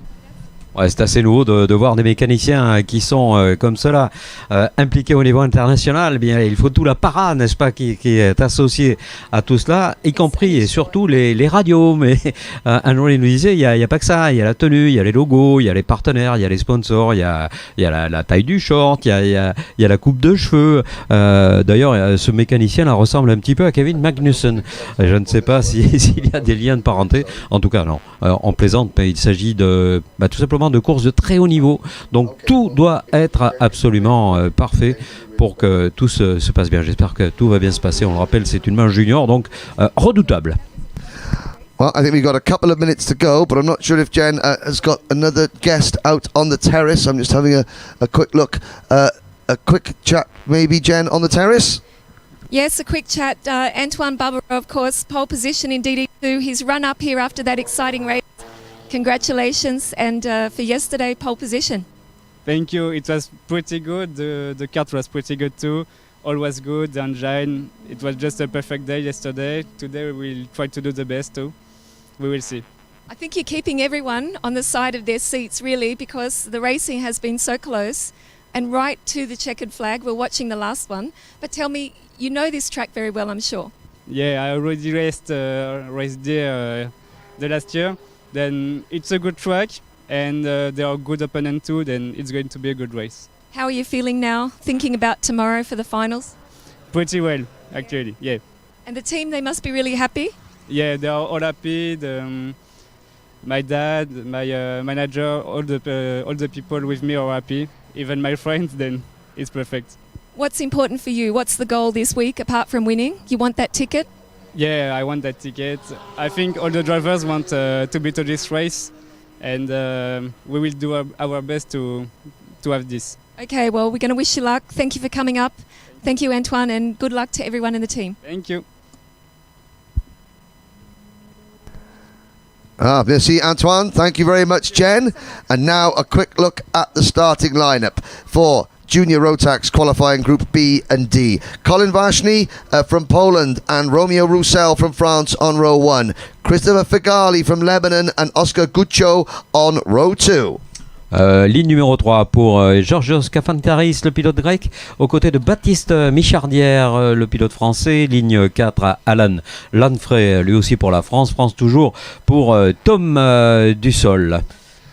Then we have on row number 5 Tom Langlois and Lisa Biard from France and Philippe Aman Karas and Leon Zelenko from Croatia on row 6. Ligne numéro 7, Maxence Bouvier, le français, aux côtés de Casper Schwarzman, le pilote néerlandais. Enrique de Oliveira, le pilote portugais, s'élancera aux côtés de Jules Avril sur la ligne 8. Alberto Kiko Fracassi and Rafael Moro are next, followed by Thomas Rudicus and Mathieu Devonnier. Ligne numéro 11 pour le français Doucet, aux côtés de Tila, le pilote britannique. La ligne 12 revenant à Higgins, qui vient d'Australie. Thomas Ingham Hill, également britannique, partira sur cette même ligne numéro 12. We have, now before we get there, so we got Joseph Riven, Aaron Chea, Almatre and Dumac Marciolo, but Jack, we have Mats Johan Oberhoff has come into the commentary box here. He has presents for the commentators. Oh my word, this is the Swiss roll. Yeah. What are these? I think they know what to like. Yeah, they know what I like. Thank you so much. So we're looking at the grid here. Oh, we've got a problem on the start line. We will go. Tell you what, we're going to go and see Jen Wade after this race, and you can have an interview with Jen. You can present her out on the terrace after this race. So we'll hold on a second. Merci. Now, we had a problem there on the start line, drivers going off there, so a brief distraction. See, the drivers, they like the commentators to be quite well. But now look at that, number 240, that's Casper Sherman's kart, damaged at the start. I can't see if there's another driver off in that, but Casper Sherman's, the Dutch driver, due to start on row number 7, out of the race. But again, Vashni, Roussel, Fegali, Guccio are the top 4 drivers. Let's see if we can get a clean start. The marshals again doing a fantastic job of clearing the track. Ouais, on a dû dégager donc cette machine numéro 240. Malheureusement, le pilote ne pourra pas prendre part à cette course qui est bien sûr dans son process de mise en place, c'est-à-dire son tour de chauffe, son tour de formation, appelez-le comme vous voulez. En tout cas, le départ qui sera donné avec Vazny sur bien la position de leader aux côtés de Roméo Roussel, le pilote français. Allez, on va voir si, comme tout à l'heure, la ligne corde peut être intéressante. Attention au départ qui va être donné dans quelques secondes, et c'est fait, départ départ excellent, semble-t-il, depuis la corde, oui, pour l'auteur de la pole position avec Vazny qui va mener le bal et la danse. Alors bien sûr qu'il faut confirmer tout cela. L'attaque du 211, magnifique attaque de Fegali qui s'empare, semble-t-il, de la pole de la première position, où on est sorti large. Yeah, Colin Vashni going very, very wide there, and I'm not sure if Colin Vashni may have a problem. He certainly got offline, got those tyres very, very dirty indeed, and of course the minute you get those tyres dirty, it takes a bit of time to get the dust off them. So it is Christopher Fegali who has the race lead. Now I'm looking down to see Casper Shermans, who obviously didn't start this race. Everyone else is in the race though, and Fegali leads coming down the back straight into Technopark corner. Behind him it's another one of the Lando Norris karts. That is Romeo Roussel, I believe, in kart number 233 that is chasing the race leader. It's actually George Kafantaris. I do apologise. The Greek driver, of course, the blue and white Greek race suit going through turn number 1, and behind them, 3 wide coming up behind them. But these two drivers have broken away, and into third position has gone Oscar Guccio. Ouais, et puis un écart qui s'est creusé. Regardez cette avance prise déjà par le duo de tête avec Fegali et Kafantaris. Kafantaris qui a surpris tout le monde et qui a sauté, bondi littéralement après les soucis rencontrés par le pilote Vazny. Et là, visiblement, il est en train de tenir le rang, de tenir le cap et est capable peut-être même d'aller taquiner Fegali. Fegali qui va arriver au freinage du Technopark maintenant avec une avance suffisante pour éviter d'être attaqué, d'être menacé, d'être houspillé par ce diable de Kafantaris. Into Technopark corner on lap number 2. It is Fegali and Kafantaris. These two drivers, very similar, identical chassis. Lando Norris karts. Fegali running with the Dan Holland Racing team. Kafantaris running with the KMS Europe team. Into turn number 1 we go, and again this is Christopher Fegali. He's still a Minimax driver, don't forget. He is still a Minimax driver, and yet he's using the different age restrictions of various events around Europe to move into juniors as a test. This is only supposed to be like a bit of a warm-up for next year.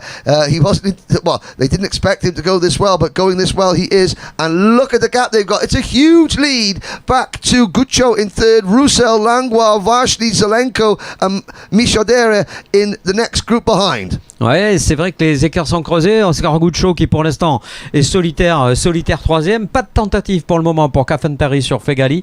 Peut-être une position d'ailleurs intelligente de la part du grec qui attend son heure, qui attend la bonne initiative. Il sera retourné. Il voit qu'il n'y a personne derrière, donc il pourra tenter. Il va pouvoir sans doute essayer quelque chose. Passage également de Vasti qui continue son retour. Ça descend pour l'enfray par contre.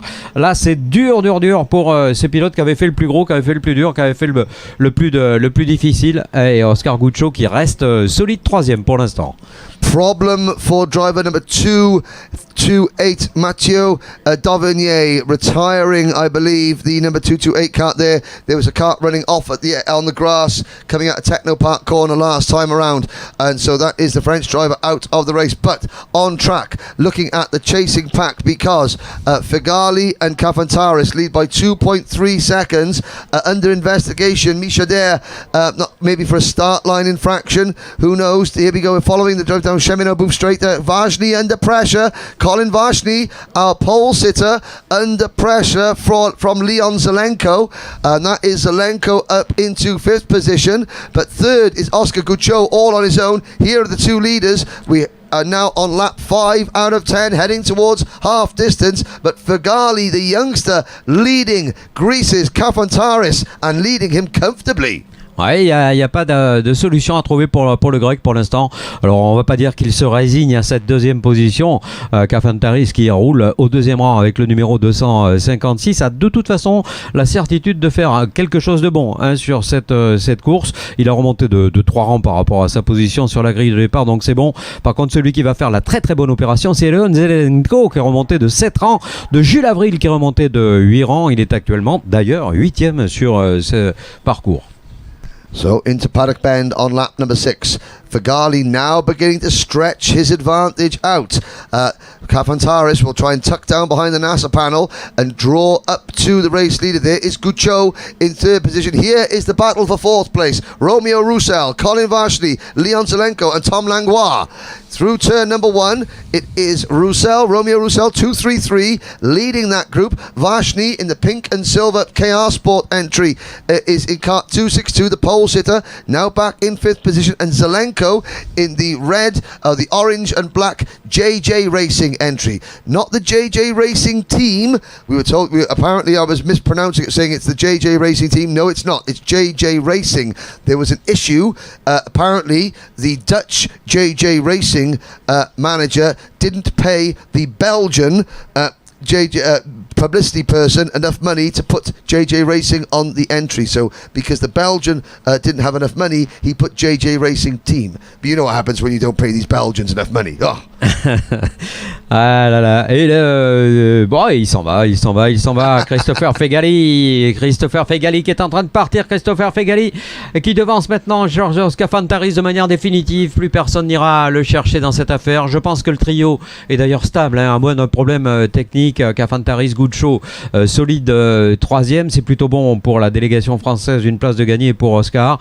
Avec Romeo Roussel, par contre, là c'est un petit peu plus fragile, mais ça tient pour l'instant au 4e rang. Et bien sûr qu'on regarde les attaques à l'écran également qui se produisent à tous les niveaux. Freinage en tout cas du tête compark maintenant assez facile, assez solide là pour le duo tête, je dirais même le trio tête, puisque il n'a pas changé depuis quelques passages maintenant. Voilà, je pense que Kafantaris vient de lâcher l'affaire. Il n'ira pas plus loin, plus haut que cette deuxième position, pardon. Looking down the other, Misha Adair has retired. We've got 27 drivers still running. Thomas Ingram Hill has had a problem, and there's a problem there for Tom Dussault and Jules Avril. Not quite sure where on the track, but they're dropping down the order now. But it is Fagali. He's stretching away, so impressive. And there's a change on the circuit. So this is the battle for 4th position. I think that is Zelenko. It is Croatia's Leon Zelenko for JJ Racing, moving past Romeo Roussel into 4th position. You got 4th, 5th, 6th and 7th.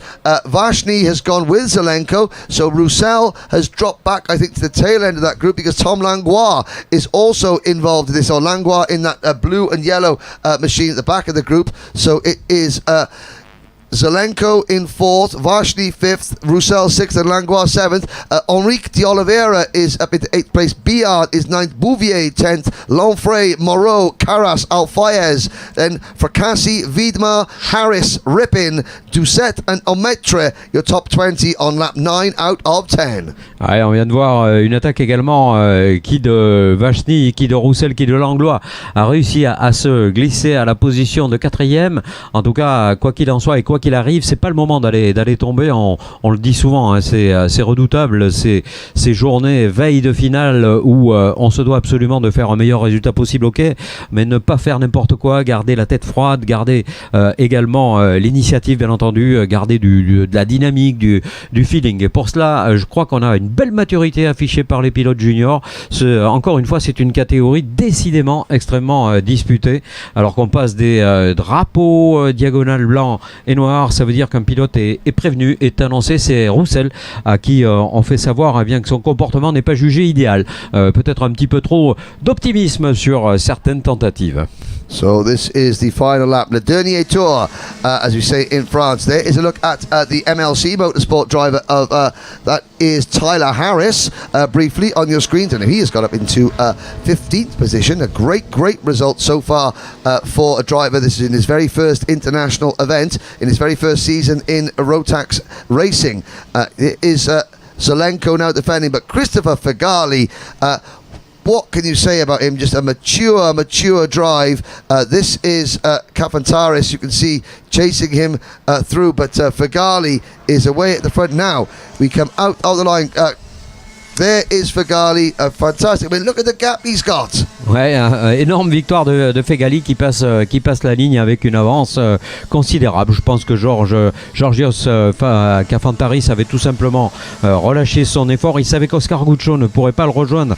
Oscar qui termine à la 3e position. Le retour extraordinaire de Leon Zelenko, qui revient de 8 positions. Il partait 12 sur la grille de départ. Colin Vasny chute un petit peu, mais c'est pas dramatique. Romain Roussel pareil. On revient pour Tom Langlo à la 7e position. Enrique de Oliveira 8e, 9e Lisa Billard. Très belle course de Lisa. Alan Lanfrey termine 10e. Et la plus belle remontée est celle de Aljaz Vidmar qui revient de très très loin puisqu'il était 25e. Il termine 12e avec le 202. There's a look at the top 12 results on your top 12 finishers on your screen. Karas 13th and Fayez, Harris, Rippin, the MLC Motorsport duo 15th and 16th. Fracassi, then Doucette, Caden Higgins from Australia in 19th, then Ometre, Moro, Avril, Dusol, and India's Aaron Chader are next up. Ingram Hill and Do Marcolino. With the last two drivers finishing, Thomas Rudikus, Misha Dare and Dauvergne failed to finish, and sadly Casper Shermans failed to take the start. Now, a quick glance at the highlights of that race. Lots of battling in the middle of the pack, not so much battling up front because Fegali just controlled things wonderfully. This is, you can see in the blue and yellow cart, that's Tom Langlois in cart number Rafael Moro, sorry, in cart 226, I think, going through. But Colin Vashni in the middle of the action. You can see there Colin Vashni going through, passing Romeo Roussel, chasing Leon Zelenko. And again, I was only joking, of course, yes, the JJ Racing team. He was like, Henry, no, it's not JJ Racing team. He goes, this fool here, this Belgian fool, he put the wrong name down. And the Belgian guy goes, but you pay me not enough money. And the Dutchman, JJ Racing, saying, always about the money with these Belgians. But it was all good fun. So it's a JJ Racing. And again, if you're looking to get your photos ordered, please go to see PH24 in the paddock. You can see them just opposite the big RMCIT arch. You can order all your photos there at PH24. But Jen Wade has another driver to interview. I'm here with Albert Franz. Now, Albert, in the number 91 kart, how old are you? I'm 9 years old, and my birthday is in September the 27th, so I'm turning 10 soon. Okay, so we won't say happy birthday yet. It's still in September. Albert Friend, I've seen you at the grand finals in Bahrain, racing away, but what is it like to be here in Leveaux? It's a good experience. It's a good race meeting, and I'm just hoping for the best. Now, I know you don't do a lot of micro racing, I guess, in the UK, but I've seen you in Europe racing. What do you really enjoy about racing micro with these guys? It's quite competitive, and it's hard but fair racing. Yeah, I think so. Now, of course, here we are in Leveaux. Over there we're watching Porsches. Isn't that good? Yeah, it's really nice to see. They're fast.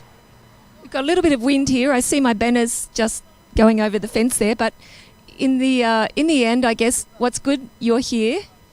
Now tell me, why are you here? Why do you want to come here to the International Trophy? Well, we came here just for some experience, and then we're going to do some races, and then in the UK we're going to try and get a ticket for the World Final, so we're just preparing for that, really.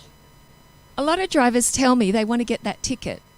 What, after you being in Bahrain, you're here also fighting, for the Can-Am, the little quad DS90, which is so cool. But why do all the drivers want to go to the grand finals? You were in Bahrain, you've had this experience. What's the best thing about being there? Well, it's where most of the best drivers are, so to be there with them is a very good bit of it. I can imagine. You're there representing your country and racing against all those good drivers. Great experience. Is there anyone we should say hello to, Albert, before you run away? Just my family that are watching me, and yeah. Okay, so Albert's family are at home watching. Say hi. They're over there. There he is. We're going to wish you luck. Thank you so much for joining us here, and we want you to have fun today. And we'll see you at the driver's presentation this afternoon around 5:45. Everyone can be watching. Thank you so much, Albert. Thank you. Thank you.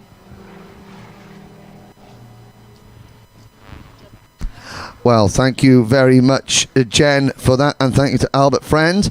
Our next race is Senior, Group B and Group E.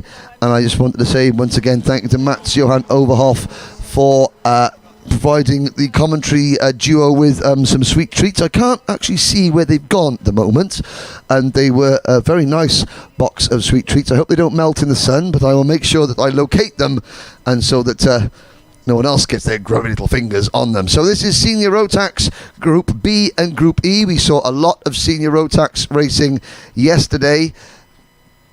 And Jan Stiak is going to be on pole position. Jan, I'll just take you through some of the results from yesterday. We had 4 heats in total yesterday. In heat number 1, Kai Rillarts beat Jan Stiak, Arthur Robin and Louis Marchal, with Camille McFarlane finishing in 5th position. In the second heat, Enzo Calderas was the winner from Zsombor Kovacs, Kamal Aga and Andrea Giudici, with Matthias Parlant finishing in 5th place. Kai Hunter did win on the road, but was given a nose cone penalty. In the third heat of the day, I'll just bring that up. It was Rillarts again from Nolan Lemare, Robin, Devian Roost and Carol Schultz rounding out the top 5. Then in heat number 4, it was Jan Stiak winning that one from Zsombor Kovacs, Lewis Gilbert, Kai Hunter and Jaden Tien. And in the final heat of the day, Rillarts won again. So Rillarts 3 wins out of 3. Robin was second, Royce third, Mika Bartolome in 4th, and Schultz rounding out the top 5. So Rillarts really in control of the huge 88 driver strong senior grid, but he's not in this race, and this is a chance for other drivers to maybe gain ground on him. And a big thank you once again to Jen Wade. I will try and find that box of profiteroles so I can continue my diet, which is going really well. Yes. Let's have a look down on the grid now. Looking at some of the drivers now, one driver to look for in this race, and I want to try and point this out because I'm a great fan of the history of motorsport, as many of you know, and sometimes some of these younger drivers aren't so much into the history of motorsport, but sometimes they are. I want to draw your attention to driver number 482, Austria's Louis Mayer. He's starting on the 14th row of the grid in this one. Now we're trying to see, you can see him there on the right hand side of your screen. He has got a Roland Ratzenberger designed crash helmet. So he's Austrian, and of course there you can just see the red race suit, the white sleeves. You can see the white and red crash helmet just walking across to the left hand side of the screen here at the back. That is Louis Mayer, and he's got his crash helmet is a tribute to the late Roland Ratzenberger. And his whole family is saying, "Oh, it's we should always, remember our history, Austrian racing history." So he didn't go for Jochen Rindt, he didn't go for Niki Lauda, he went for Roland Ratzenberger, Roland the Rat, the late Roland Ratzenberger, who was missed. And again, it's great to see Louis Mayer keeping Roland's crash helmet design live and running a tribute to Roland with his crash helmet. We've got 35 drivers set to go out in this one, and we'll take you through the starting lineup.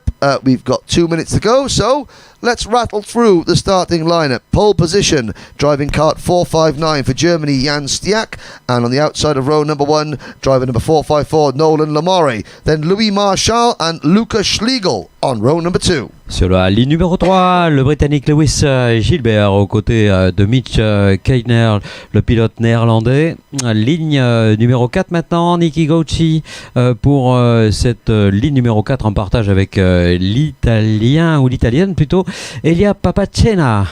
Jaden Tien and Joep Breedveld are on a all-Dutch fifth row of the grid, with Italy's Matteo Pianazzola and Finland's Miska Kaskinen on row number 6. Ligne numéro 7 en partage entre Jules Roussel, le pilote français Saudi, et Arthur Marcoux, autre pilote français avec un esprit. Ligne numéro 8 pour Louis Juin sur Tony aux côtés de Titouan Lescalier, fils de médecin et pilote qui a fait un très beau warm-up ce matin. On verra ça, c'est le 448. Gaspard Simon and his fellow Frenchman Badouin Mounier go from row number 9, and it's an all-French 10th row as well, with Antoine Mela and Gabin Desert. La France encore avec Hugo Dupont, le Praga aux côtés de Baptiste Schneider avec le Gillard. La ligne numéro 12 pour Jorge Holbrook, le pilote britannique aux côtés de Mathias Zogef, le Red Speed numéro 457. Then it is Bastien Leblay on row number 13 alongside Hugo Duvier, with Armand Travadon and the aforementioned Louis Mayer on row number 14. Non, ligne numéro 15 pour Thomas Palette, le Red Speed numéro 472 et Lorenzo Suo, Lando Norris numéro 481 pour la 16. Et bien c'est Ayrton Vaison aux côtés de Thomas Incandela, sont des Français tous les deux. So there we have Alvin Sin, Jonathan Duveau and Ricardo DeLandro rounding out the field. So far, all the drivers, unlike in the last junior race, they all managed to successfully get off the dummy grid and pass the start-finish line. Once again, a 10-lap race. Now, courtesy of our timing partners here, Apex Timing, Thomas, our timekeeper in Les Chronos. We have an idea of who is doing what in terms of heat points. Kai Rillart's a perfect heat score. Jan Stiak and Nolan Lemare are second and third in heat points. Zombor Kovacs is fourth. Then it's Heisnert, Breedveld, Schlegel and Roban. They are your top 8 drivers in terms of heat points at the moment. We'll keep you updated because the heat points, they give you your starting positions for the pre-finals. Voilà, et ça laisse à Jen Stiak, évidemment le pilote allemand, un rôle de favori pour cette épreuve. Va-t-il le tenir? Parce que derrière, ça va pas boiter, hein, avec Nolan Lemre, avec Louis Marshall, avec également Luca Schlegel ou encore Lewis Gilbert. Bref, une course qui s'annonce passionnante, palpitante, comme d'habitude dans ce type de catégorie. On l'a dit, hein, que ce soit les juniors ou les seniors, soit toutes les catégories bien sûr, mais celles-là en particulier sont extrêmement chaudes et disputées. C'est là où il y a le plus de monde, c'est là sans doute où le niveau est le plus homogène. Now looking at it, so Elia Papachena, that he is being coached and mechanicked by Bas Lammers. I spoke to Bas last night and he said Elia is listening. He's listening very well, which is good. That's always good for a young driver for Papachena. So that is the number 4, 8, 16. That is the MKC Motorsport, but they're coming into the tram lines now for the first senior Rotax heat of the day. Jan Stiak, Nolan Lemare, Louis Marshall, Lucas Schlegel. They're into the tram lines. Lights are out. We're off and racing. It's a good start from both front row drivers, but Stiak gets the drop and Louis Marshall trying to go into second position, and I think Louis Marshall does hold on to second place, and they all safely manage to make it through turn 1 down towards the curve there. Duchan at turn number 2. Yes, they're all through cleanly. Stiak leads. Ouais, c'est le très très bon départ du poleman, pas de souci pour lui, pas de souci, enfin c'est vite dit, parce que derrière ça suit, hein, il n'y a pas de problème de ce côté-là non plus, avec un très très bon départ, on l'a dit, de Louis Marshall. On verra si ça se confirme sur le terme de ce premier tour officiellement chronométré par Thomas et son équipe, avec déjà une petite avance prise par Diac. Il va falloir faire attention de ne pas trop laisser d'espace, parce qu'ensuite pour recoller ça va être compliqué. Deuxième position, voilà, pour le 700, le 454 me semble-t-il, ouais, c'est l'aimerait. Et Lewis Gilbert, très bon départ du Britannique, il est troisième. Yep, well, Nolan Lemare holds on to second position, and there is drivers there in 5th and 6th. That is Lucas Schlegel getting helped along by Papachena. So Papachena at the back of this lead group, the Sodi karts, the familiar orange and black livery, Sodi kart livery. That's Lucas Schlegel chasing then chasing Louis Marchal, who is in turn chasing Lewis Gilbert, who is in turn chasing Lola Lamari, who is in turn trying to chase the race leader on lap number 2, Jan Stiak, the Craft Motorsport driver. There goes Papachena making a move, and he makes the move very successfully in the number 486 MKC Motorsport machine. Lewis Gilbert checking over his shoulder there, just to keep Louis Marchal at bay. Marchal runs a little bit wide coming out of Techno Park corner. Is that going to open the door to Papachena? Behind them, Jaden Tien, Hagenut, Gauchi, Breedveld and Pianazzola, all still in with the chasers. Oh, look at Marchal defending. Ouais, ça se défend pas mal pour Marchal, hein. Sur Papachena, il va falloir le faire, hein, parce que Papachena, on l'a dit, il est très rapide. On rappelle qu'il pilote le 486. Il a réalisé un très très bon départ. Il a repris 3 positions, alors que tiens, bizarrement, c'est depuis la 12e position qu'est effectué le record du tour. C'est Miska Kaskinen, le pilote finlandais, qui vient de prendre à l'instant un 53.317 qui lui accorde ce record provisoire.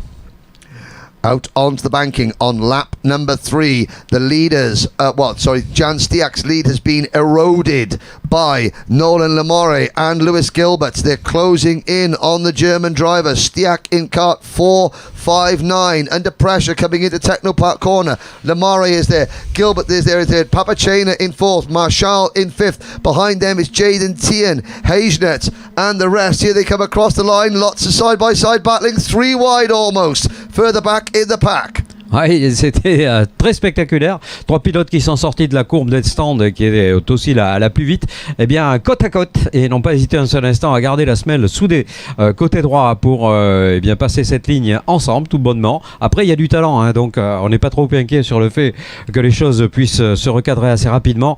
Et devant, on ne part pas, on ne réussit pas à partir pour Jen Stack, contrairement aux attentes peut-être de certains des observateurs. Eh bien, Lemray tient, Gilbert plutôt tient, Papachena continue ce retour de folie. Il est 4e actuellement du groupe de tête.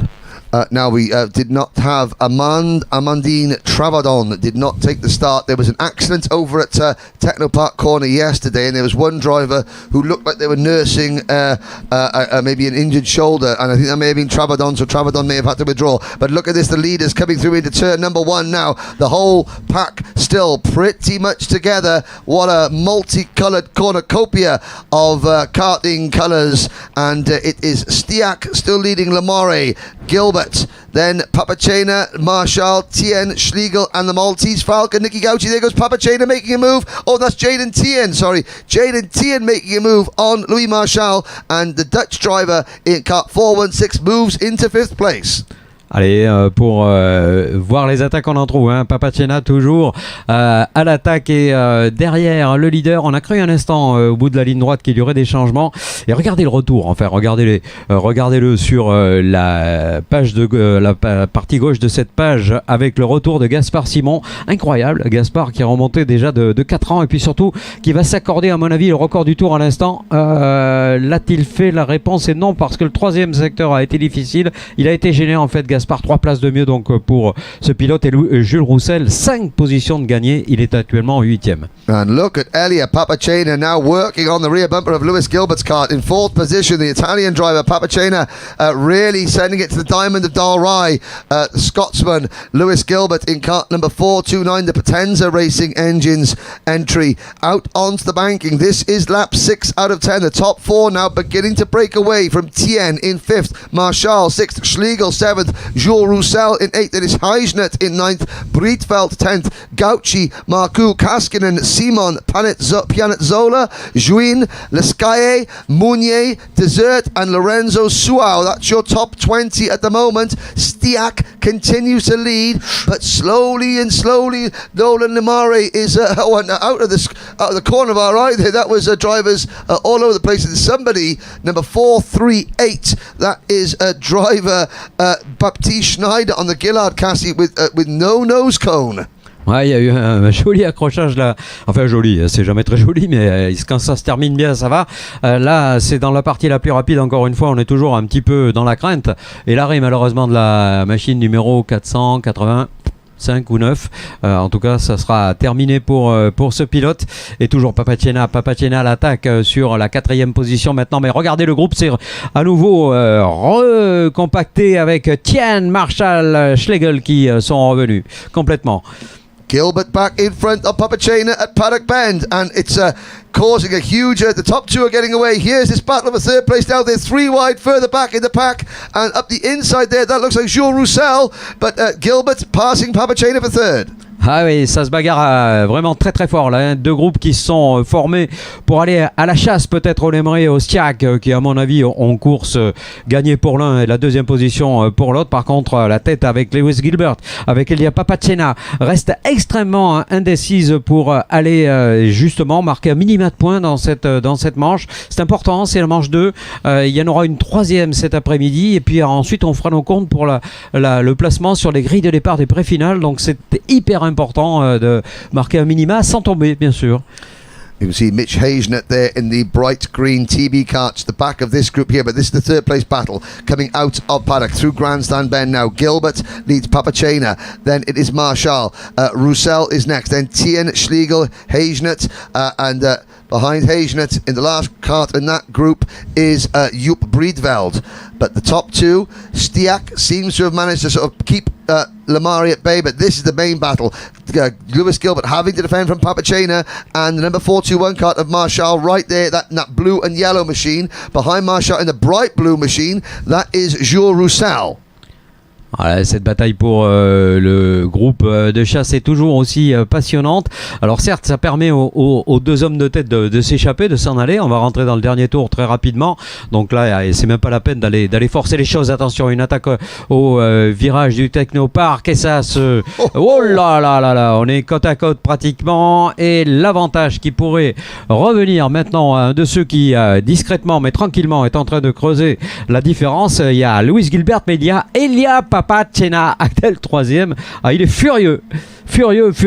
And Gilbert back up the inside, so Papachena made the move for third place up at Paddock, and now Gilbert fights back going into turn number one. The one driver you're looking at, that bright blue kart, the third kart on your screen now, that's Jules Roussel. He's now under pressure. He briefly moved into fifth position, but then Marshall gets him back. This is great battling. Third, fourth, fifth, sixth, seventh, eighth, ninth and 10th, all on your screens. Breedveld at the back of this group, but at the front it's Scotland's Lewis Gilbert holding on. This is the final lap. Stiac and Lemare are clear, first and second, but coming down Chemin Albouf straight into Technopark corner, Gilbert looks like he's going to hold on to third place. Papachena is in fourth. The checkered flag comes out. Stiac wins from Lemare, and then it is Gilbert, Papachena, and it looks like Marshall. Oh, Jacques. Very, very exciting. Ouais, ce groupe fut absolument génial. Et c'est Lewis Gilbert qui finalement a réussi, le Britannique, à arracher le meilleur devant Elia Papachena, le pilote italien, qui aura fait une course absolument génialissime. Hein. Ça, lorsqu'il s'agira de déballer l'attaque, à mon avis, il faudra compter sur lui. Louis Marshall termine meilleur français. Non, deuxième meilleur français, puisqu'on oubliait bien sûr Nolan Lemray. Et puis la victoire de Jen Siak qui n'a souffert que de peu de contestations a priori. Maintenant, est-ce que Lemray a tout donné? Ça, c'est quelque chose que l'on va essayer de retenir. Jules Roussel termine au 6e rang. 7 places de retour pour Jules. Jaiden Tien a fait une belle course en début. On pensait qu'il pouvait terminer dans le top 3, top 4. Ça a été un petit peu plus délicat. Il gagne tout de même 3 places par rapport à sa grille. Lucas Schlegel termine 8e. Il devance Eichner à la 10e position. Donc Job Breedveld. Voilà, un groupe magnifique. Et Gaspard Simon qui a un petit peu plus de difficulté qu'en manche 1 hier, mais qui remonte tout de même de 5 rangs. Quant au meilleur tour, eh bien, il sera aux mains. Et ça, c'est intéressant, de Nolan Lemray qui termine avec la meilleure performance chronométrique. So there is the full list of finishers going through your screens now. A look at the highlights. Stiac led that one from the start. At the beginning there, Nolan Lemare losing second place on the outside of row number 1 to Louis Marshall. As they went through turn number 1, it was a clean start, but Lemare was able to repass Marshall, move into second position. Lewis Gilbert was third, and then the lead group was quite close together, but as you can see now, the battle beginning to develop. Gilbert in third position, but he didn't have the pace to stay with the leaders. Papacena was very, very aggressive, and as the race progressed, and we could see a lot of the action going back in the pack there was some great 3 and 4 wide action, but as the race progressed, Papacena and Gilbert got involved in a lot of battling that allowed Stiak and Lemare to pull away. And so the main battle was for third position, but a very, very exciting way to start the senior races. We've got another senior race coming right up. And Jacques, this is the first time. So this is the only heat race that Kai Riarts has today. So we had 3 races yesterday, 3 wins. He starts on the inside of row number 1 in pole position. This is his chance to make it 4 wins out of 4 to stay perfect this week. Ouais, effectivement, Henry, je pense que ce pilote belge est pour l'instant exceptionnel. Hein. Franchement, personne n'a pu lui marcher sur les doigts de pied pour l'instant.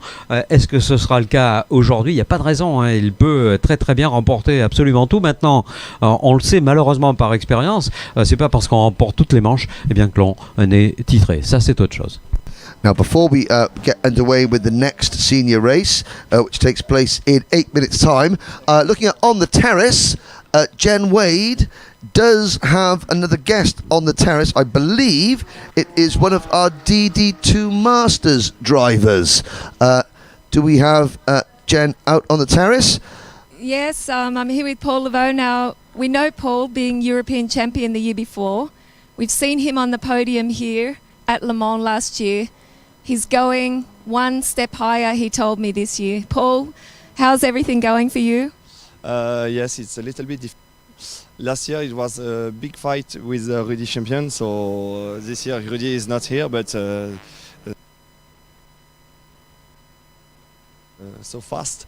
I do my best to win, but I start from the back on the grade.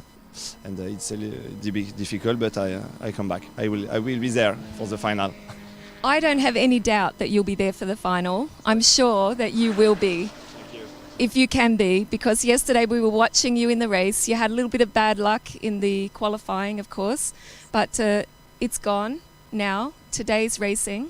You told me I want to get that ticket before I go on holidays in my hand. I want to go on holiday with my ticket. It will be better. Where exactly will you take your holiday with your ticket? Thailand. Wow, the ticket's going to Thailand and back. That should be fun. So we might have to get some pictures of what you're doing on the beach with the ticket. Yes. Yeah, drinking cocktails. Actually, also for all the drivers, non-alcoholic cocktails too for all the drivers this afternoon after the driver's presentation. But Paul, to be back at Le Mans, it's tough. It's a tough track. Sorry? Really difficult track to drive here and race at Le Mans. Yes, it's a difficult track because the rotary is not the same as usually. So it will be, it's a little bit more difficult. Okay, well, we're going to say goodbye. We're going to wish you luck. And everyone watching, Paul Leveaux, kart number 708. Yes, that's it. Okay, he's going to get that ticket and go to Thailand. We want to see that. Yes, I send you pictures on the beach with my ticket. Perfect, thank you. Thank you, bye. Bye. That should be interesting. Good job. That's harder than the Well, there we go. That's a nice thing. Nice to know that Paul Leveau's off to Thailand. That's a lovely part of the world. Yeah. For a message, perhaps. Well, you can get a massage in the paddock here as well. The Rotax team have got driver massage tent available to ease out those aches and pains. We'll look ahead to Senior Rotax Group A and Group C. Another very quick chance to see. Now you've got the Zsombor Kovacs mechanic. He's very not a bad effort at kart mechanic bingo, but no radio. No radio tucked in the back, so is disqualified. Exclusion for Zsombor. You see, no radio tucked in around the back. He's got his earpiece hanging down there. Zombor's mechanic. You can see Zsombor in the Xspirit chassis just getting himself ready on the circuit. But yeah, you know, again, he's got the sunglasses, the haircut. Now let's have a look at the trainers. The trainers are not really a bright enough colour. To be a really top mechanic, you have to have like luminous orange or yellow trainers. This is you have to learn this. This is the game we play all around the world, kart mechanic bingo. But let's have a look. We've got 36 drivers on the grid for this one. Let's take you through them. En effet, cette grille de départ que l'on va décrire dans quelques instants. Jane interviendra peut-être, je ne sais pas, pour une deuxième interview. No, I think we're okay to go. Ah, so we can describe it, on peut décrire peut-être cette grille de départ. Yep, Kai Riarts from Belgium and Enzo Calderas on row number 1, Karol Schultz and Zombo Kovacs on row 2. On retrouve sur la ligne numéro 3 Devon Rost et Kamal Aga. Attention, il y a du vite avec le numéro 400, ligne numéro 4. Arthur Robin, le pilote français, et Kai Hunter, le numéro 415. Row number 5, Mario Sidler from Switzerland and Mathis Marais from France and Camille McFarlane and Theodore Primo on row number 6. Sur la ligne numéro 7, Axel Goz, le pilote néerlandais aux côtés du français Kylian Tarnier. Ligne numéro 8, Leonardo Principali aux côtés de Malo Hervieux, un Suisse et un Français. Anthony Bio and Edwin Knesser from Lebanon and France. Then Vincent Bouteiller, and Dylan Legier on row number 10. On est à la 11 avec Oscar Pelmel, le 400 qui partira aux côtés de Joao Oliveira, le pilote portugais. Sur la ligne numéro 12, Benoît Torgeman, il est français, aux côtés d'Edouard Jursa, également venu de France. Matthew Ferrer and Chloe Cannard start from row number 13. San Marino's Giacomo Macchioro and Switzerland's Samuel Satelli go from row 14. France ensuite sur cette ligne numéro 15, France-Italie d'ailleurs, avec Louis Terroatin pour la France et Alessandro Tecchio pour l'Italie. Toute France sur la ligne numéro 16 avec Lilian Richard et Tom Reboul. On row number 17, Raphael Mas and Pierre-Loup Fleury, and then Mats Johan Overhoff and Paul Dorland round out the 36 kart grid. Once again, all the photographers down there can advise all the drivers here to go to see the PH24 tent to order your photographs and your calendars, your booklets that the photographers are making. If you want to go and look at them online, it is www.ph24.it. Allez, grille de départ qui est en train de se préparer. On voit Rillert, on l'a dit, hein, il a de la pression, j'imagine, parce que lorsqu'on a ce statut à ce point de favori, eh bien, c'est pas toujours facile à gérer. Il va falloir qu'il ait les épaules solides. J'ai l'impression que c'est le cas d'ailleurs. Hein. Il n'a pas vraiment douté pour l'instant. Il a la machine qu'il lui faut pour gagner. C'est un Saudi, on vous l'a dit. Et bien entendu, il a cette détermination, cet équilibre, cette façon de gérer les départs également. Il est absolument nickel à chaque fois. Il a réussi le hold shot sur chacun de ses départs. Il part à la corde. Il profite de cet avantage. Avantage dont pourrait profiter également Karel Schulz qui sera juste derrière lui. Donc là, s'il arrive à garder le pare-choc, il n'y aura pas de possibilité de croiser pour le pilote de l'extérieur qui n'est autre qu'Enzo Calderas. Bon, là, il y a du lourd, hein. Il y a du solide. Donc j'imagine qu'il y a aussi beaucoup de possibilités et d'ambition pour l'ensemble de ces pilotes. Rappelons tout de même que la première ligne est toute barrée des châssis nantais Saudi. So the green flag waves out onto the circuit go the drivers. I should mention as well that if you're looking on the social media channels, on Facebook, on the RMCIT Facebook page, on the website, KSP Reportage are also doing lots of graphics, social media work, videos and roundups. So KSP Reportage as well doing a fantastic job as always. So here we go on the rolling lap, 36 drivers, Group A versus Group C. For Group A, for Rillarts, Schultz, Royst, Robin, Sidler, McFarlane, Geuss, Principali, and the drivers starting on that side of the grid.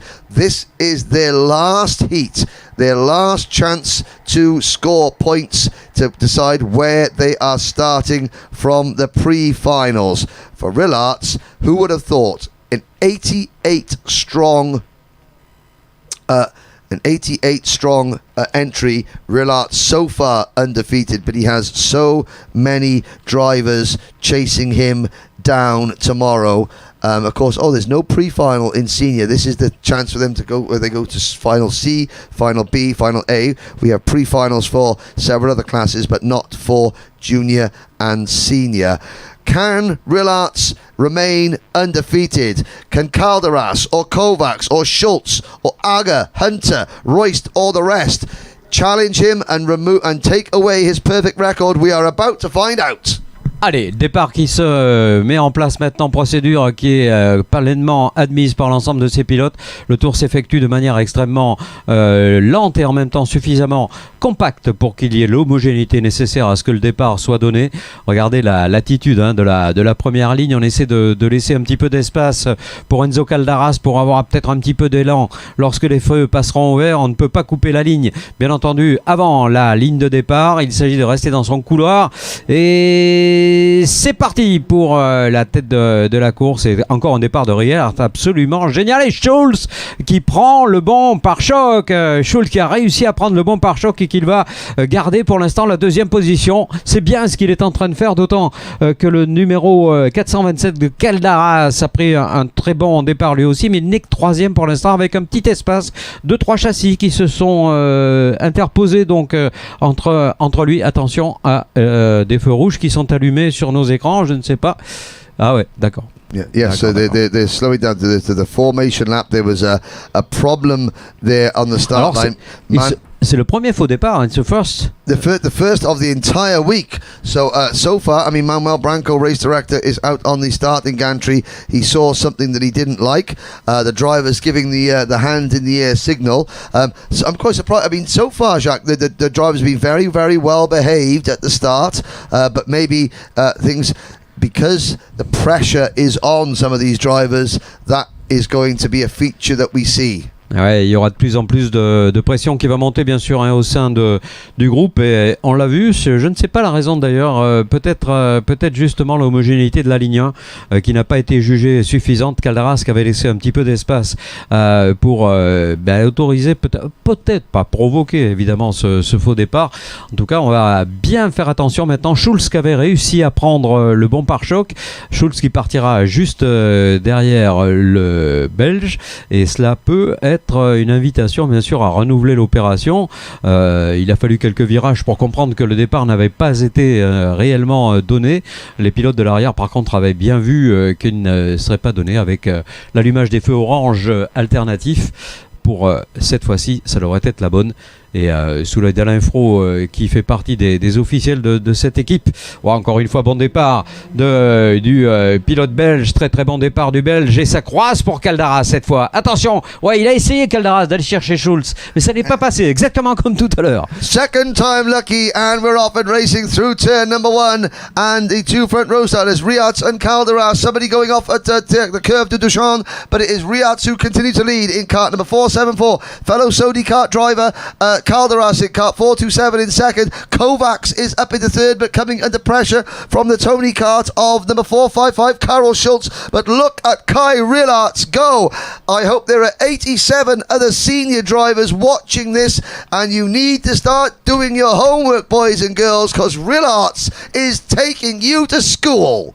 Zomborg a fait un très bon départ. Il est à la 3e position. Celui qu'Henry nous décrivait sur la ligne de départ. L'homme en blanc qui est talonné littéralement. Est-ce Karel Schultz? Mais la réponse est non. La réponse elle est celle de Devon Rust, puisque Schultz, rétrograde complètement. Il a chuté dans ce premier tour. Quel dommage pour Schultz. Alors que devant on se soucie peu de tout cela. On essaie de garder du rythme et les deux pilotes Saudi qui finalement retrouvent leur position initiale. Un Kai Rilart, c'est encore une fois le réalisateur d'un départ parfait. 2 Enzo Caldaras pour la France.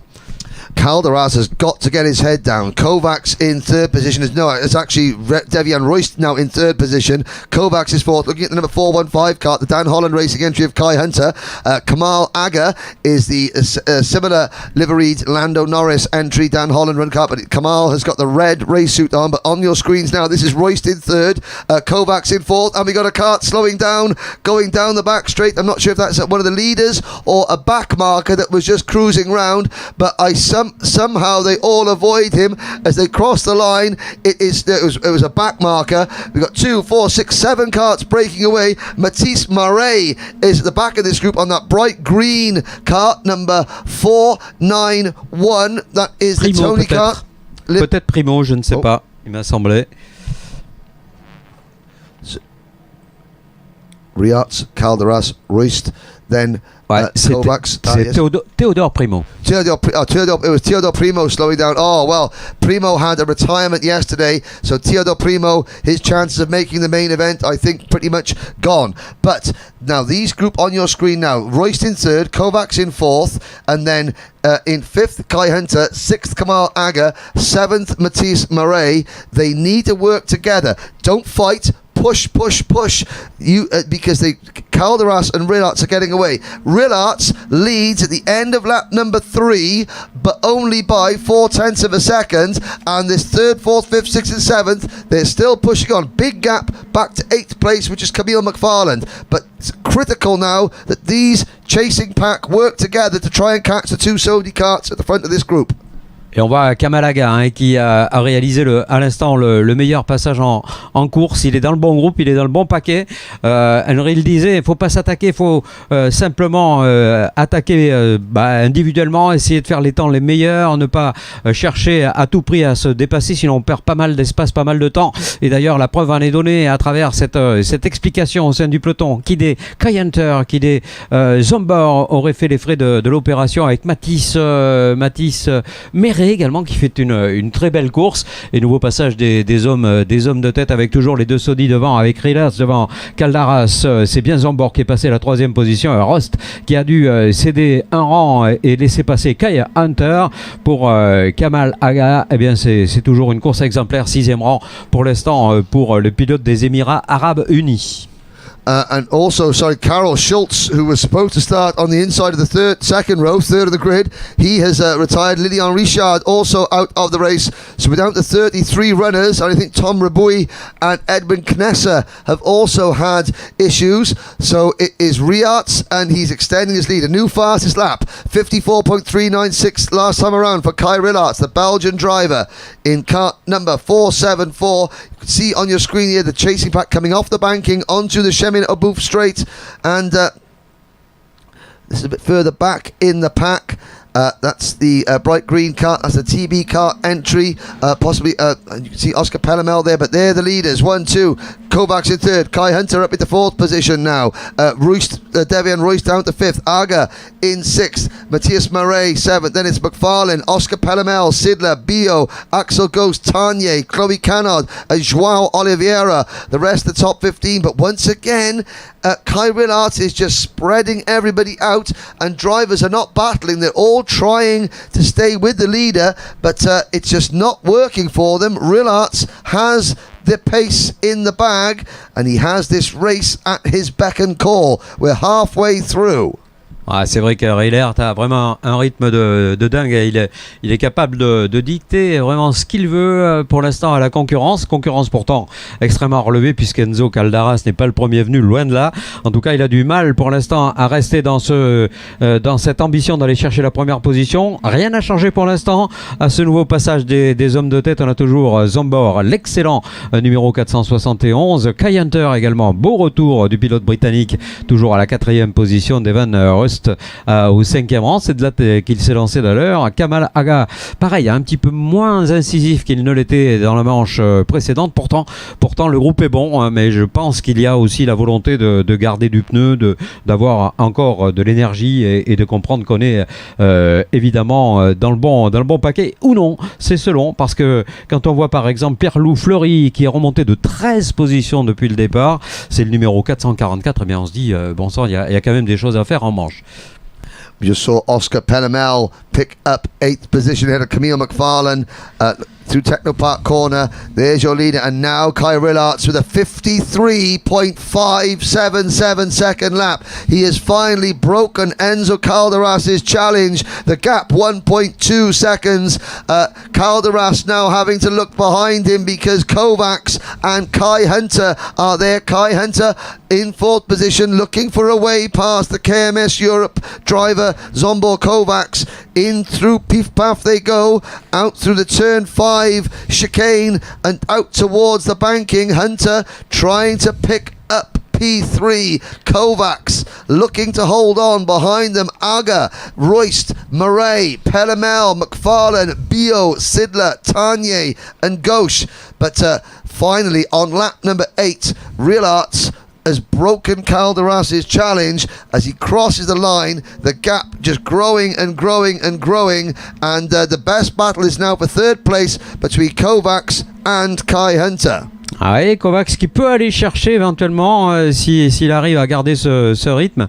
Enzo Calderas, ou en tout cas lui coller un petit peu plus de pression avant la fin. On a l'impression également que Kai Hunter a rendu tout simplement pas baisser ses armes, enfin s'est résigné à une éventuelle belle 4e position. Garder ces points-là serait intéressant.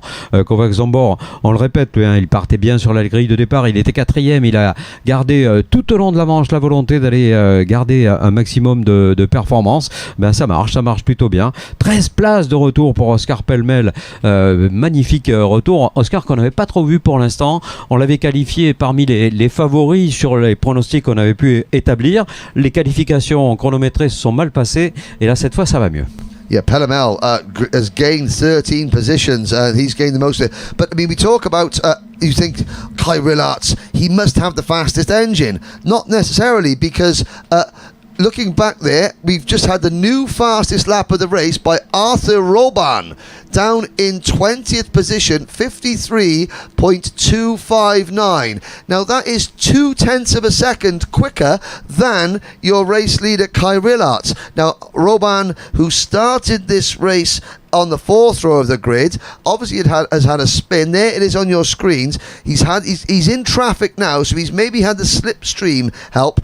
But it just goes to show that Rillarts is leading, not because he's got the fastest engine, but because the engines are all quite fair, and you can see a driver in 18th place can set the fastest lap of the race. He's just got the package absolutely nailed. Setup, power, tyres, everything. Checkered flag, 4 wins out of 4. Perfect score for Belgium's Kai Rillarts in senior, and you could see a bit of the emotion. You looking around there. Whew, he's thinking, finally done it. He will be on pole position for the A final tomorrow, I am sure. Who can catch him? Well, there's a whole bunch of drivers that still think they can. Calderas finishing in second, Kovacs is third, Hunter fourth, and Kamal Aga the top 5. But dominance, perfecto, le magnifique. Oui, ouais, c'est vrai qu'on peut le désigner de cette manière, ce serait logique pour l'instant. Maintenant, on va pas lui porter la guigne, hein. Un championnat est long, une course, on le sait, se gagne seulement à l'issue de la phase finale. Donc, franchement, pour l'instant, si on avait évidemment un vœu pour lui, ce serait légitimement bien de lui accorder le rang de favori, hein. Je pense qu'on ne prendrait pas beaucoup de risques en faisant ça. Enzo Calderas, attention, on va se méfier quand même des gens qui restent un petit peu en retrait comme cela, en retrait relatif, hein, puisqu'il termine tout de même 2e. Kovacs Zombor, alors là les gros attaquants, les Goya, les Zombor, les Kai Hunter qui terminent 4e, les Kamalaga qui terminent 5e, les Devian Rost qui terminent 6e, constituent évidemment tous ceux qui sont parmi ceux que l'on suivra particulièrement. Oscar Pellemel, attention, il est en train d'effectuer un retour magnifique. Maintenant, avec le nombre de points qu'il a marqué dans les manches, on va voir s'il arrive à s'inscrire déjà en finale. Ce serait pas mal. Now a quick look at some of the highlights of that race. Oh, you can see at the start of the race where Carol Schultz and Arthur Roban maybe had problems, but the number 465 kart there, or the number 45 kart, 485 Axel Geuss going through. But there was a lot of battling further down the order, but again at the front, just because of Rillarts and Calderas' domination, not so much fighting, but always good racing down the pack. Now looking at that driver in the black car up over the curves here. Oh, that is a move from number, I think that was 466. Yeah, it was. That was 466 further back in the pack. Who was that? Or maybe, yeah, that was Samuel Satelli over the curb. Air Satelli. But he made the move stick. And, of course, at the end of it all, as he did all day yesterday, there's a driver all on his own. Kai Rillarts, checkered flag. And 4 wins out of 4. Calderas, Kovacs, Hunter and Aga just merely supporting roles. But once again, we can hand over now to Jen Wade out on the terrace. And Jen Wade has possibly India's most popular racing driver with her. Well, I'm lucky today. I'm interviewing superstars the whole day. One who's probably, I guess, a star now, the world number 2 from last year in Bahrain in DD2. Kyle Kumaran, welcome to Le Mans. I wouldn't call myself a superstar, but I'm quick. He's fast. Yesterday, purple sector, purple sector, purple sector, purple sector. Every single lap. You're starting at the back. You had a little problem with the gear shift, I think. Yeah, we didn't do qualifying, unfortunately. Couldn't get into second gear. So it's a bit unfortunate, but we start 32nd in every single race until the end of today, unfortunately. So yesterday we came through in a big way, finishing 10th. Ended up 8th with the penalties applied to other people. So that's good. Unfortunately, today I couldn't avoid an accident, and that was that. We ended up 26th. So let's see what the progress we can make in the last heat. And if we can make a decent amount of progress, maybe finish in the top 10 again, I think we can start in a decent place for the pre-final, and let's see where we can go from there. I'm sure you can. You know, Kyle, I've been watching you for so many years. You have so much experience. Of course, COVID came. You went home also to India. You raced in India. You represented your country, but you're based in the UAE. So why do you come here this weekend? Why are you here in Le Mans? Well, we won the Dubai O-Plate with Paul Carr running us, with Dojo Moto, my local team in the UAE. Yeah, so that was the reason we got the ticket from there. And obviously I wanted to do this event, having done it 2 years ago. I think 2019 was the last time I did it, and we crashed in the pre-final. So we were running top 5 the whole weekend, so I wanted to redo. Unfortunately, now we're starting from the back, all the races instead of just the final. So again, we're really quick. We're a lot quicker than we were last time. I'm a lot more experienced, so let's see what we can do with that. Maybe the luck's with you this time because you've already had the bad luck at the beginning. We're going to wish you luck. Anyone you'd like to say hi to, because I think there's about 1.1 billion people probably watching the live stream right now, or they're going to watch it later. Anyone you'd like to send your wishes to at home supporting? I'd rather send my wishes from the podium if we get there, so we'll see. We're going to see you at the podium, hopefully. We're going to see you this afternoon in the driver's presentation, so all your friends can watch again. But wish you luck, and fantastic yesterday. Honestly, this was unbelievable. First time I think I've ever seen that. So good luck, Kyle. Have a good one. Such a nice, humble man. Yeah. Kyle, yeah, very nice. Voilà, merci Jen. Franchement, un monsieur qui a plein de leçons à donner à pas mal de monde, avec beaucoup d'humilité. Il nous a dit qu'il n'était pas une star en Inde, loin de là, mais qu'il était un pilote rapide tout simplement, et qu'il était là pour faire donner le meilleur de lui-même. C'est un petit peu l'objectif, évidemment. Hein. Accepter aussi certaines bévues, certains crashs, certains accidents, et donc pas forcément une super place sur la grille de la pré-finale, mais on verra qu'il y a encore une manche et qu'il va falloir compter avec lui pour être parmi les tout meilleurs. On va revenir à des tout petits avec les Minimax, mon cher Henri.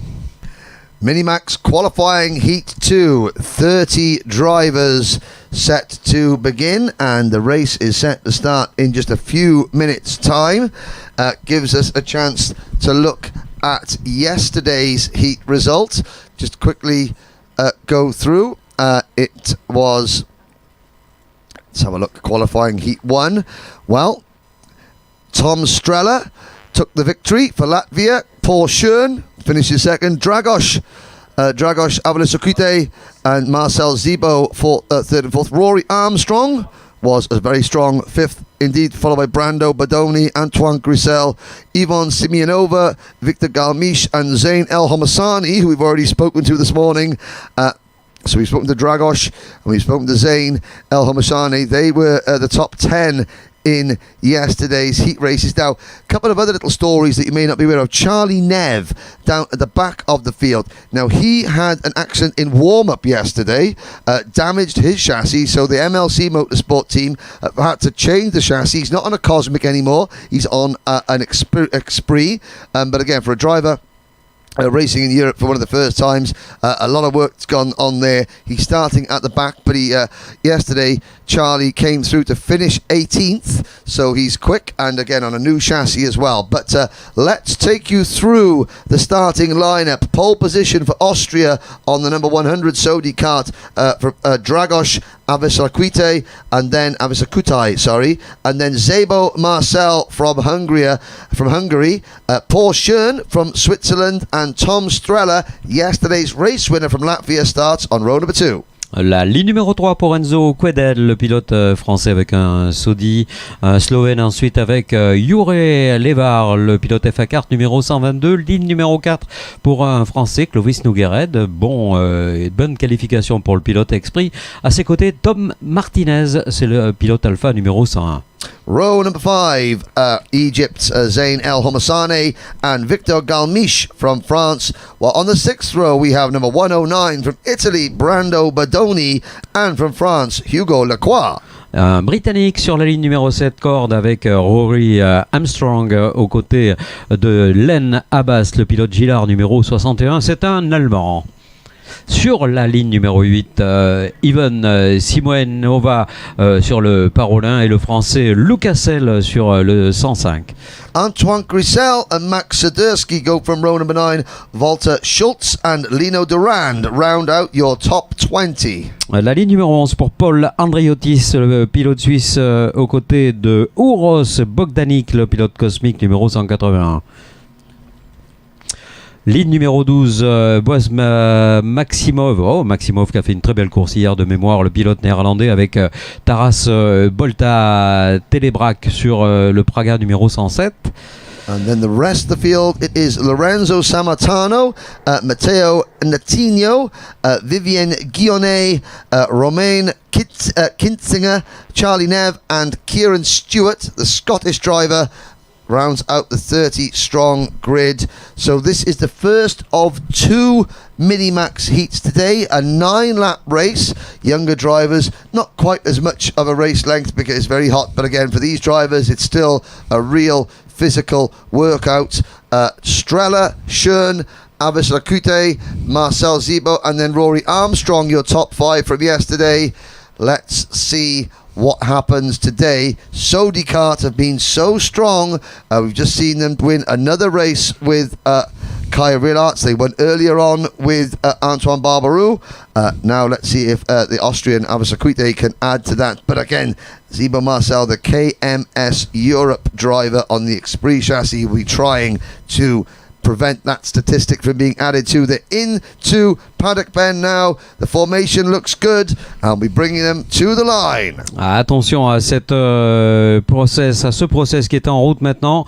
On va passer dans la dernière très grande courbe, très rapide des stands avant que le départ ne soit donné d'ici quelques secondes. Attention, on arrive vers Alain Fro qui demande à tout le monde de ralentir le rythme et le départ, encore une fois, parfait pour l'auteur de la pole position. Est-ce qu'on va garder la corde? Non, je pense qu'on va décroiser à l'extérieur pour Zebo.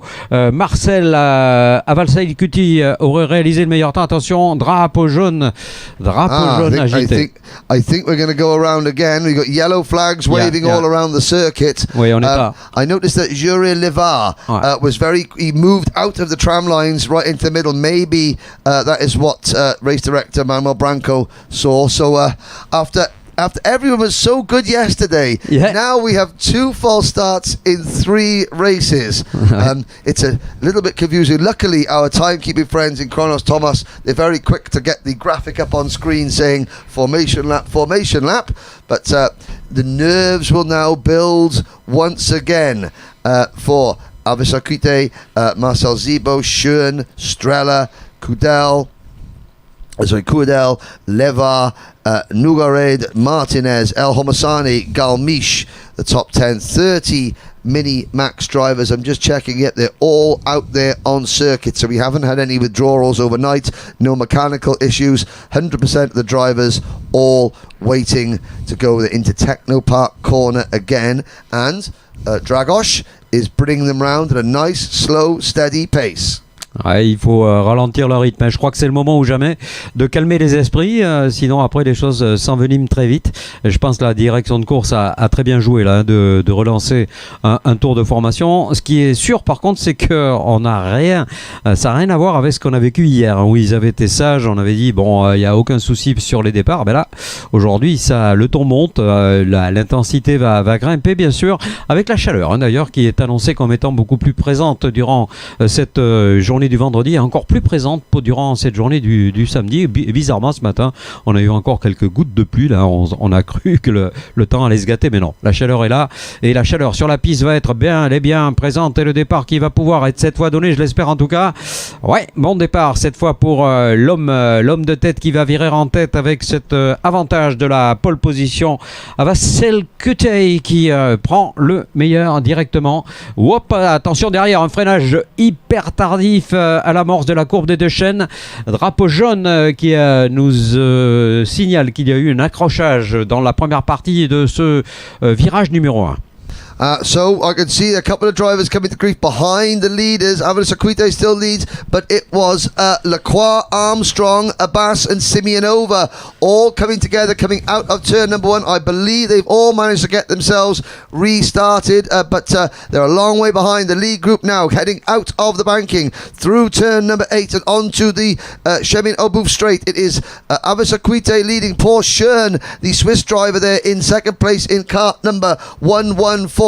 And then it looks like Marcel Zebo in kart number 178 in third position, and in fourth place as they cross the line. In fact, fourth place challenging for third, that is Tom Strella in the Dan Holland Racing Lando Norris chassis, the driver with the dark red Team Latvia race suit. Behind the top 4 it is Enzo Coudel in kart 139, then Brando Badoni in the number 109 kart, that very bright blue and white livery machine, the Energy Course chassis of Badoni, but it is RMCIT still leading. Ouais, et contrairement à tout à l'heure, personne ne s'échappe. Là, on reste très groupé, très homogène, très compact, avec Avassel Kutey qui a réussi à garder le meilleur. Mais attention, ça chauffe là pour lui. Et attention au jeune Suisse Paul Schön qui était extrêmement incisif, qui a très envie d'aller chercher la première position. Et derrière, ça bouscule, ça chauffe, mais ça passe pour l'instant bizarrement. Well, the Mini-Max drivers, they've had a long time to wait before they've gone out and had a race today, and they're showing that they've really been raring to go. Look at this lead group flashing across the line now. RMCIT having to defend. Schön in second, Strella up to third.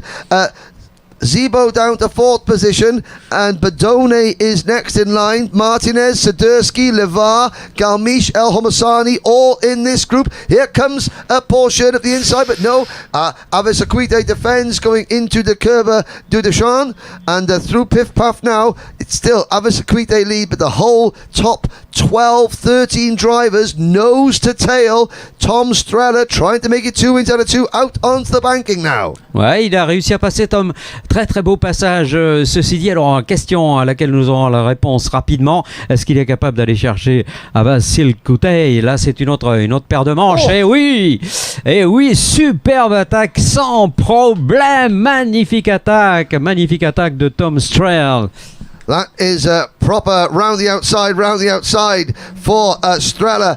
Schön now trying to pass RMCIT. Oh, RMCIT defends coming across the start-finish line. Schön has to fall in line. Now, Schön to the inside going through turn number 1. Are we going to make the move? Yes. Ah, il est passé, Schön. Schön, on le disait, il avait une envie grosse comme ça d'aller avaler Avassel Kutey. Et est-ce que c'est beau? Marcel serait capable à son tour d'aller chercher cette position. C'est incroyable, hein, cette course avec Strell et Schön qui pour l'instant est en train de dicter le rythme sur la première partie du circuit, sur le secteur 1. En tout cas, il est pour l'instant le plus rapide. Il a envie de victoire, hein, on le sent bien. Il est actuellement à la deuxième position. Derrière, on retrouve Marcel avec le 178, Sadursky avec le numéro 119 et on va aller jusqu'au 6e avec Enzo Coudel qui est aussi le premier français.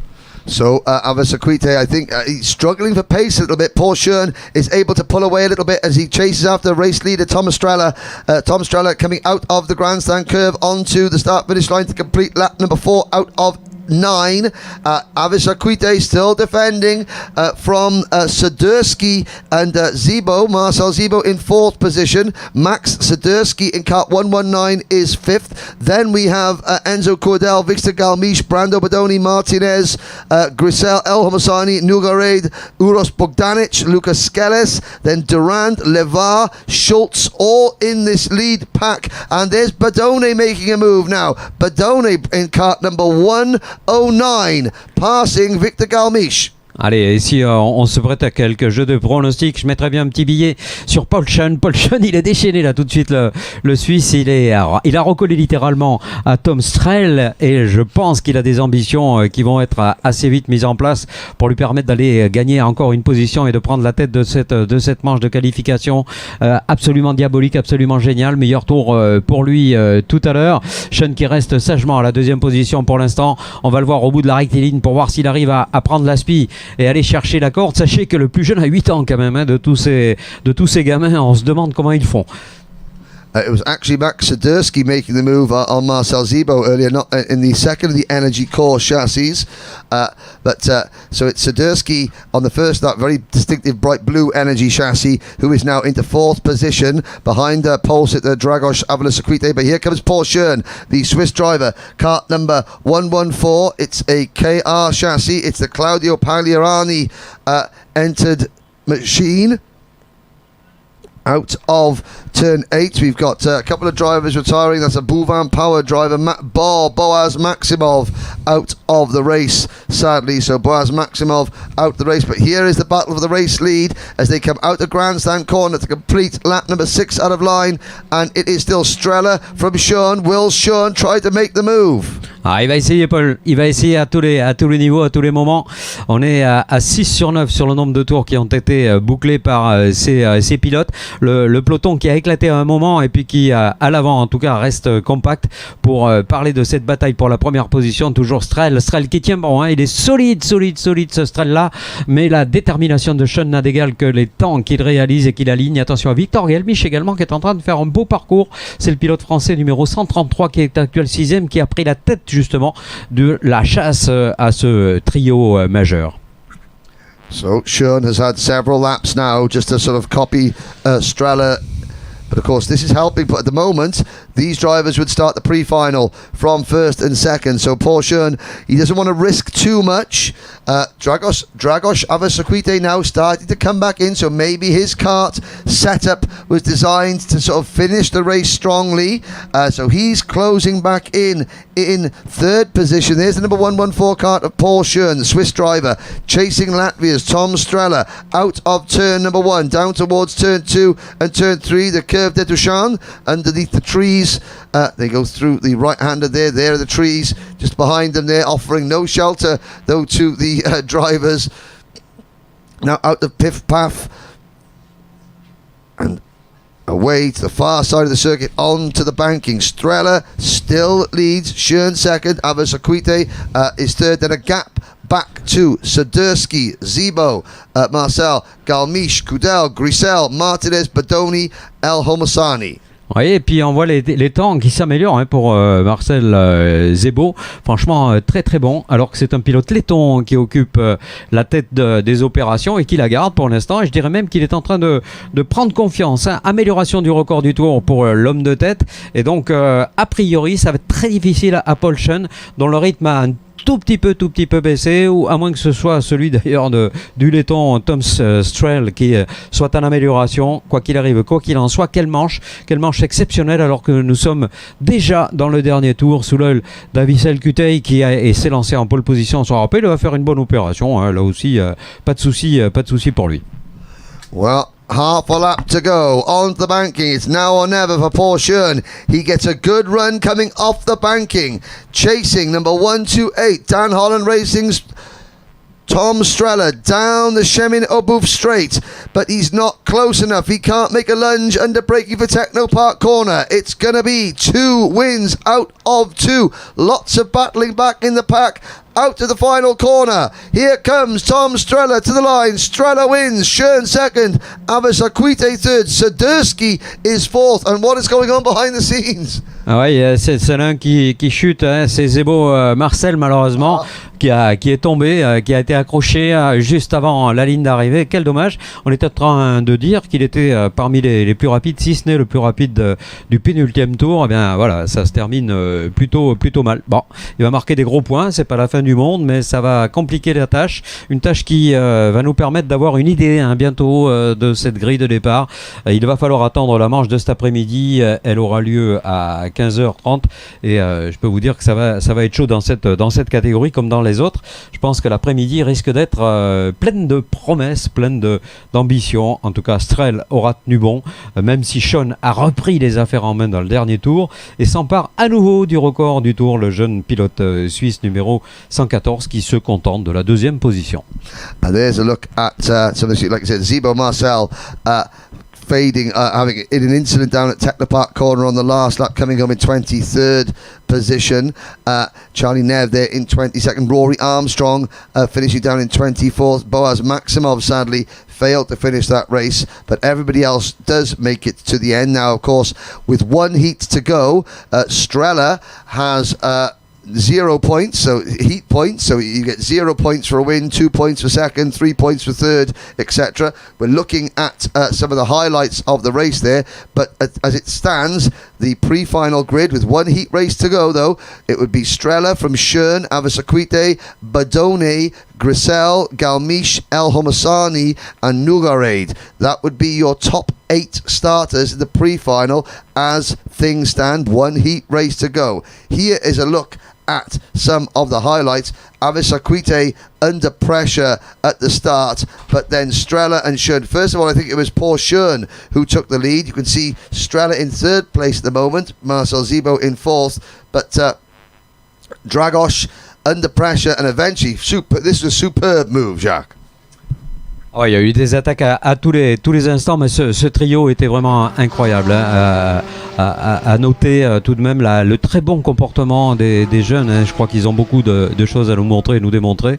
Et finalement, la victoire de Strel le conforte dans le fait qu'il soit leader pour l'instant du classement provisoire des manches. On verra sur la 3e et dernière manche cet après-midi qu'est-ce qui se passe. On le répète, 15h30 pour un rendez-vous qui est déjà pris. Alors que là, vous voyez qu'on va baisser le nombre de pilotes au départ, mais aussi baisser l'âge de ces pilotes. On va passer avec les micros, les tout petits, ceux qui ont pour les plus jeunes 7 ans seulement. Well, before we get on to the next race, which will be Micromax, Jen Wade has somebody else to speak to out on the terrace. Take it away, Jen. Yes, I do. I'm here with another pole guy, Austin Lee, pole position yesterday. Congratulations. Thank you. Tell me, did you come here expecting that you were going to be P1? Well, first I didn't really expect a pole position, but during the practices we were quite fast, so just in qualifying I got the lap and we were on pole. Okay, now tell me, national trophy, obviously we've got a few fast cars on that side, a few fast karts on this side. It's all happening, so how do you feel? Well, this whole place is very nice and I like to race here, so. And tell me about the competition out there, because we were having a little discussion about yesterday, I don't know if it was adrenaline or nerves, but some of the drivers were a little bit on the edge. Yeah, the racing here is really extreme. There's a lot of bumping and pushing, so it's just like the matter to stay on the track and get the best result you can. Of course, is that normal for juniors anyway? Well, during the Euro Trophy, there's a lot of pushing still, but here is a lot more extreme. I think also when you think you've got 40 different countries here represented, you've got some drivers that this is like a holiday, racing holiday for them.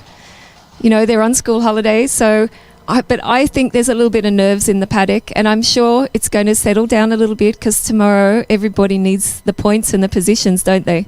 Yeah. So what are you thinking then about next race, where you're positioned, how you're feeling about Sunday's finals? Well, I still have one more heat, so anything can happen with the field. I just have to get the best result so I can put myself higher up in the field for tomorrow. Now, I know that you're living in Germany. You told me you were from Oregon in the USA. Is there anyone might be watching that you want to say hello to? Yeah, I think my grandparents are watching now. It's quite early in the morning for them, but hello. Hello. They're in there. Hello. And what about at home in Germany now where you're living? Anyone else watching today? Yeah, my mother's watching now, so I think she's cheering me on today. I'm sure she's cheering you on. Everybody is, the team. I think they were super excited yesterday at JJ Racing when you took pole position. So we're going to say hi and bye. But everyone that's watching, also your grandparents, this afternoon we have the driver presentation, 5:45 Central European French time.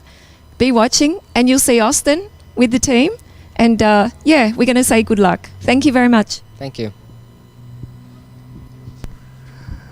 Thank you very much, Jen. And again, it was worth reminding the driver parade at the end of today's racing, Jacques, a fantastic, colourful chance to see all the drivers. So that'll be 5:45 after the racing today. We'll be looking to bring you that. And of course, all the drivers in the paddock, you must be here for the drivers parade. Now we look ahead to Micromax. Oui, Micromax qui sont prêts, hein, du côté de la motivation, de la détermination, eh bien, il n'y a aucun doute. Pour la pole position, on retrouve un très jeune pilote français, Lenny Robillot-Lagache. Yes, indeed. As the drivers there, we must point out yesterday's heat was Albert Friend, Sen Lindemann, Jensen Chalk. Speaking of fine mechanics there, we see walking off. Talk about mechanic bingo there. We've got Jordan Baines. He's a friend of wait, give us a wave. Give us a twirl there. He's got his flip-flops on specially, the Force Motorsport flip-flops. There it is. Defying all logic, but yet somehow, so you know the song, Can You Feel the Force? That's normally when Jordan just sits on you. But he's got many wafts in that engine for Jensen Chalk. And again, the whole MLC Motorsport team have had a real fun experience, whether it's going well or badly on track. They're keeping things lively. But we must look at the starting lineup. Ouais, et Henry qui connaît tout le monde, hein? You know everybody in the paddock. Well, I try. I mean, they can't avoid me. They can't avoid me. But no, I mean, the Rotax is a family. We talk about the Rotax family, and this, you know, normally the grand finals where the family get together once a year. This is now a second opportunity for the Rotax family to get together. And in all families, there's got to be one joker. There's got to be one joker, and I, try and do that. But the drivers, not joking. They're serious. Let's have a look at the starting lineup. Oui, là voilà cette ligne de départ avec Lenny Robillot-Lagache, le français du Tony numéro 4, qui partira en pole position aux côtés de Sean Lindemann pour les Pays-Bas. On retrouvera ensuite sur la ligne numéro 2 Mariusz Mazinas, le lituanien, aux côtés d'Anton Bouchard, le pilote andorran, qui pilote un Saudi d'ailleurs.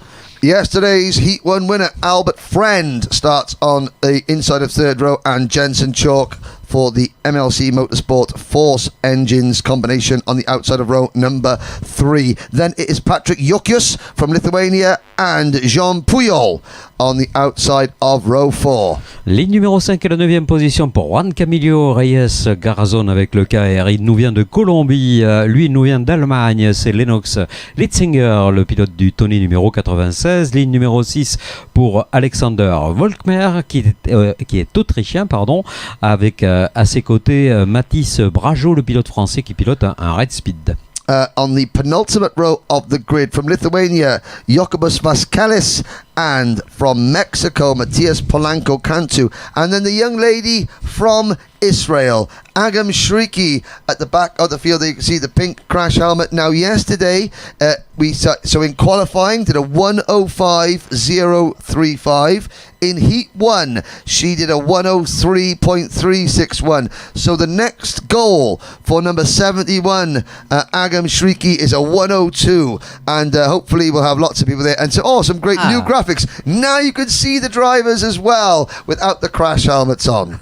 Superbe. Oh, faces only mothers could love. Superbe. C'est là qu'on voit, ce sont des petits gamins. Vous avez sous vos yeux tout simplement la relève internationale du kart, qu'elle soit masculine ou féminine, avec la parité qui n'est pas encore d'actualité, mais dont on sait qu'elle viendra un jour ou l'autre. On espère en tout cas un des seuls sports mixtes. Regardez bien autour de vous, il y a très très peu de sports où les filles et les garçons évoluent ensemble. C'est le cas en kart et c'est très bien que ce soit comme ça.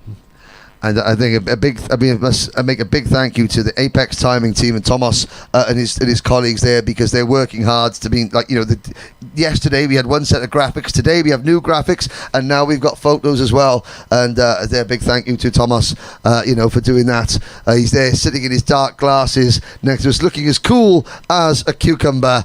But on the track, the action is going to be red hot as always. 15 Micromax drivers, the youngest drivers here. Robbio Lagash, Lindemann, Massinas, Bouchard, Friend, Chalk, Jokius, Puyol, Reyes Garzon, Litzinger, Volkmer, Bragio, Vasquez, Polanco Cantu and Shriki. On a beaucoup apprécié effectivement la présence de cette jeune demoiselle israélienne là qui progresse au fil de ses interventions. Alors rien de mieux pour progresser évidemment que de participer à des courses de haut niveau, et là c'est le cas, donc on n'hésite pas un seul instant pour les parents à s'engager dans ce type de discipline, les parents pour qui nous avons une petite pensée émue, parce que là c'est pas le meilleur moment de la journée. Bon, après quand la course est partie, elle est partie, et ça ne va plus tarder maintenant puisqu'on voit le peloton aborder la courbe des stands. Regardez cette courbe, elle est très très rapide, il y a un vibreur à la sortie, il y a du roll-off à l'extérieur, on terminé pour les bacs à gravier, terminé pour ce genre de système de sécurité, alors que le départ va pouvoir être donné. C'est fait, c'est parti. And it looks like we're going to go around again. Again, that was a very spread out start. So we're going to go this encore une fois. No, three. Encore, so encore une fois is... Oui. Encore une fois. Encore une fois, encore un faux départ. False start. Encore again, false start. Okay.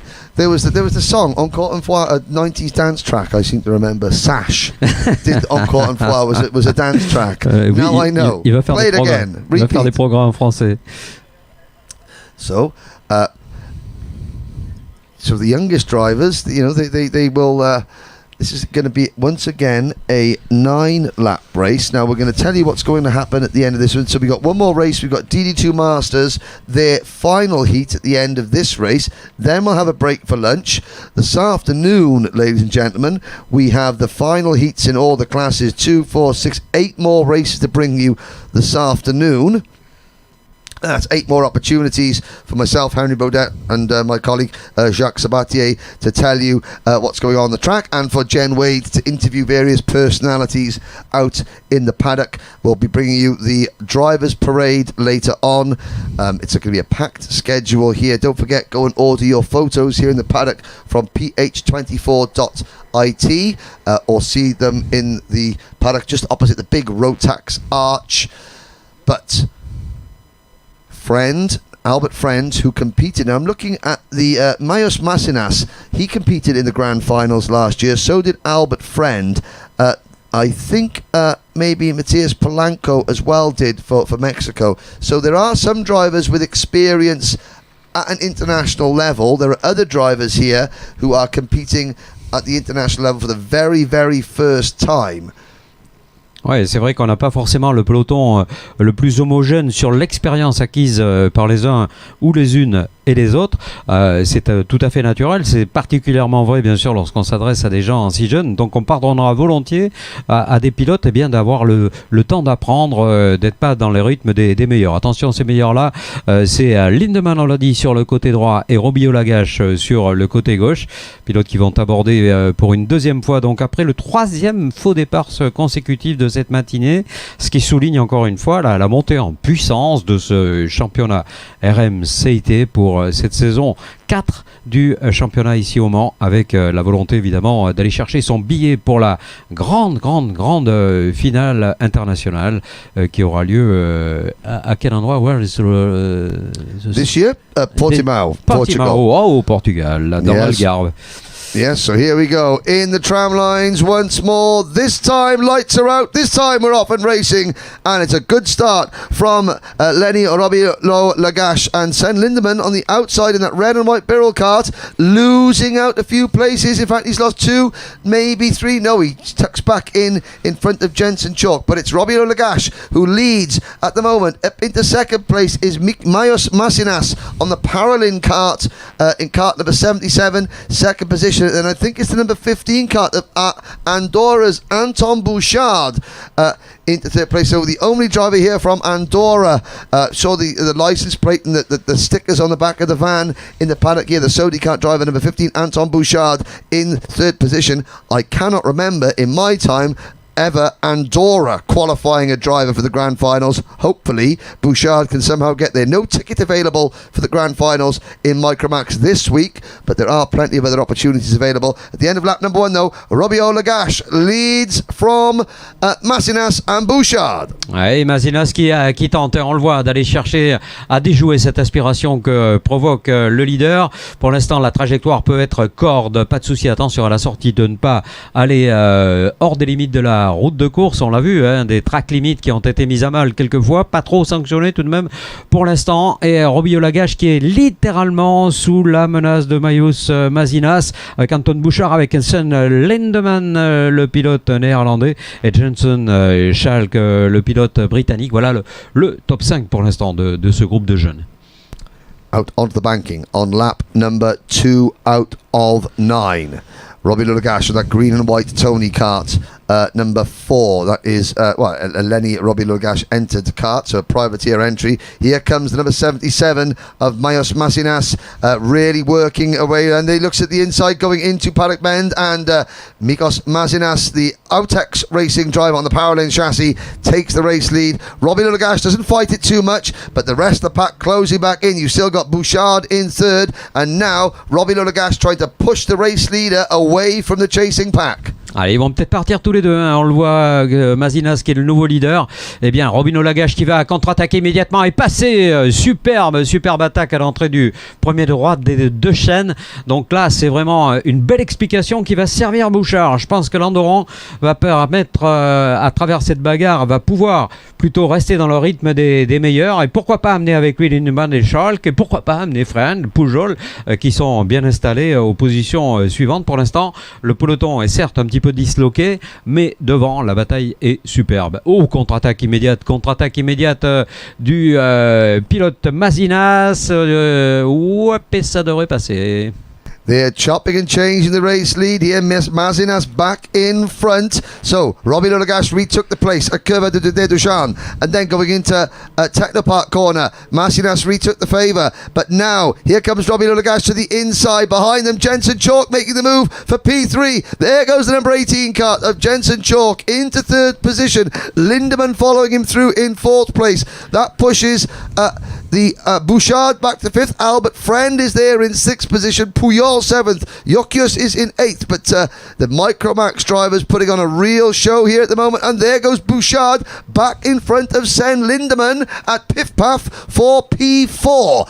But it is Massinas, Robbie Lagache. No, it was Robbie Lagache leading. Now it's Massinas. And look at Jensen Chalk in that number 18 kart in third position, moving up slowly. And down the Chemin de Boucher, they're going to change again. Ouais, ça change à tous les virages pratiquement.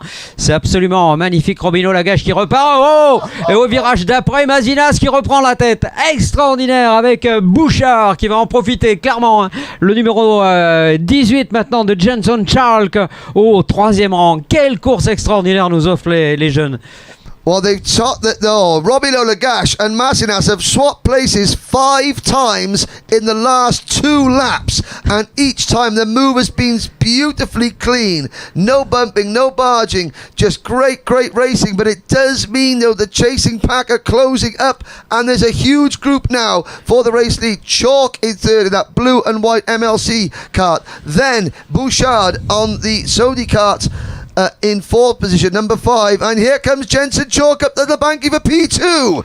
So Jensen Chalk moves into second position. Eh oui, il a pris la deuxième place, Chalk, et bien sûr cela a permis de prendre un peu d'air pour Massinas, le Lituanien qui tient son rang. Mais regardez, en quelques virages, et ça c'est la particularité de ces micros, eh bien on arrive à resserrer les liens, alors que derrière il m'a semblé apercevoir un accrochage. J'espère qu'il n'y a pas de bobo. Non, a priori non, tout le monde est en piste. une touchette simplement. Il y en a une autre, tiens, dans la ligne droite où Robin Lagache se fait rappeler à l'ordre par Charles.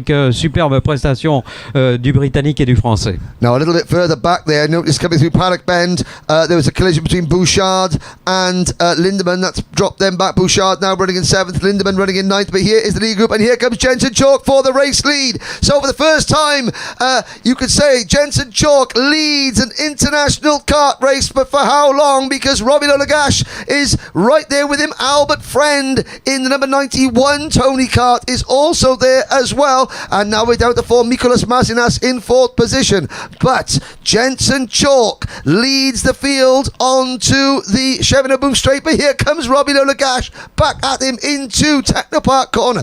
This is a great race. Elle est magnifique, ouais. Et regardez, c'est pas fini. On cherche à droite, on cherche à gauche et on va finir par trouver, on l'espère en tout cas, la solution pour rester dans le rythme de Robin Lagache qui pour l'instant est le plus rapide.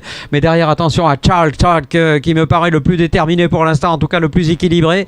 L'écart se creuse un petit peu, on disloque un petit peu ce groupe de tête, mais on voit que très très vite ça peut revenir. Ils peuvent à nouveau rouler ensemble. C'est le cas en tout cas pour Charles qui suit Robin Lagache. Now you got one kart off the side, so you can see the drivers as they come out of pit path. You can see the yellow flags waving, so there'll be no overtaking there. We'll try and find out who that is at the side of the circuit. You can just see the driver. I think that might have been Agam Shriki, maybe, who has gone off at the side of the circuit. I can see that, yeah, bright pink crash helmet. So the young Israeli lady is out of this race. We're on lap 7 out of 9.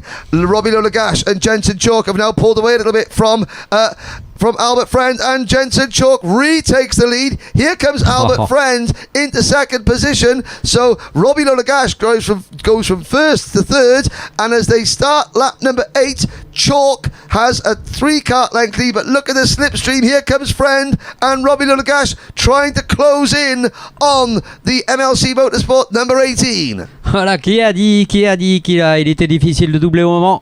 Ils sont en train de nous démontrer tout le contraire. Chaque virage connaît son nouveau leader pratiquement, ou au moins dans le groupe il y a-t-il des changements de position, en tout cas du côté de Charles, que de Friend, qui a été prévenu tout à l'heure pour un comportement un petit peu trop hardi selon la direction de course, eh bien a repris tout simplement une position qui lui permet d'envisager pourquoi pas une victoire. Robin Lagache lui conteste pour l'instant cette deuxième place, mais regardez, Robin Lagache, on prépare l'estocade à l'aspiration. Ça devrait passer a priori au bout de cette rectiligne où il s'est fait pour le virage du Technopark, et un nouveau groupe de 4 qui va passer sur la ligne. Henry, it's fantastic. Absolutely, and Robin Lagache retaking the lead at Technopark corner behind the top 2. Albert Friend and Mikolas Masinas battle of the third rather. So as they begin their final lap, it's a head-to-head fight at the moment between Lenny Robin Lagache from France and Jensen Chalk from the United Kingdom. They go into Curva de Dushan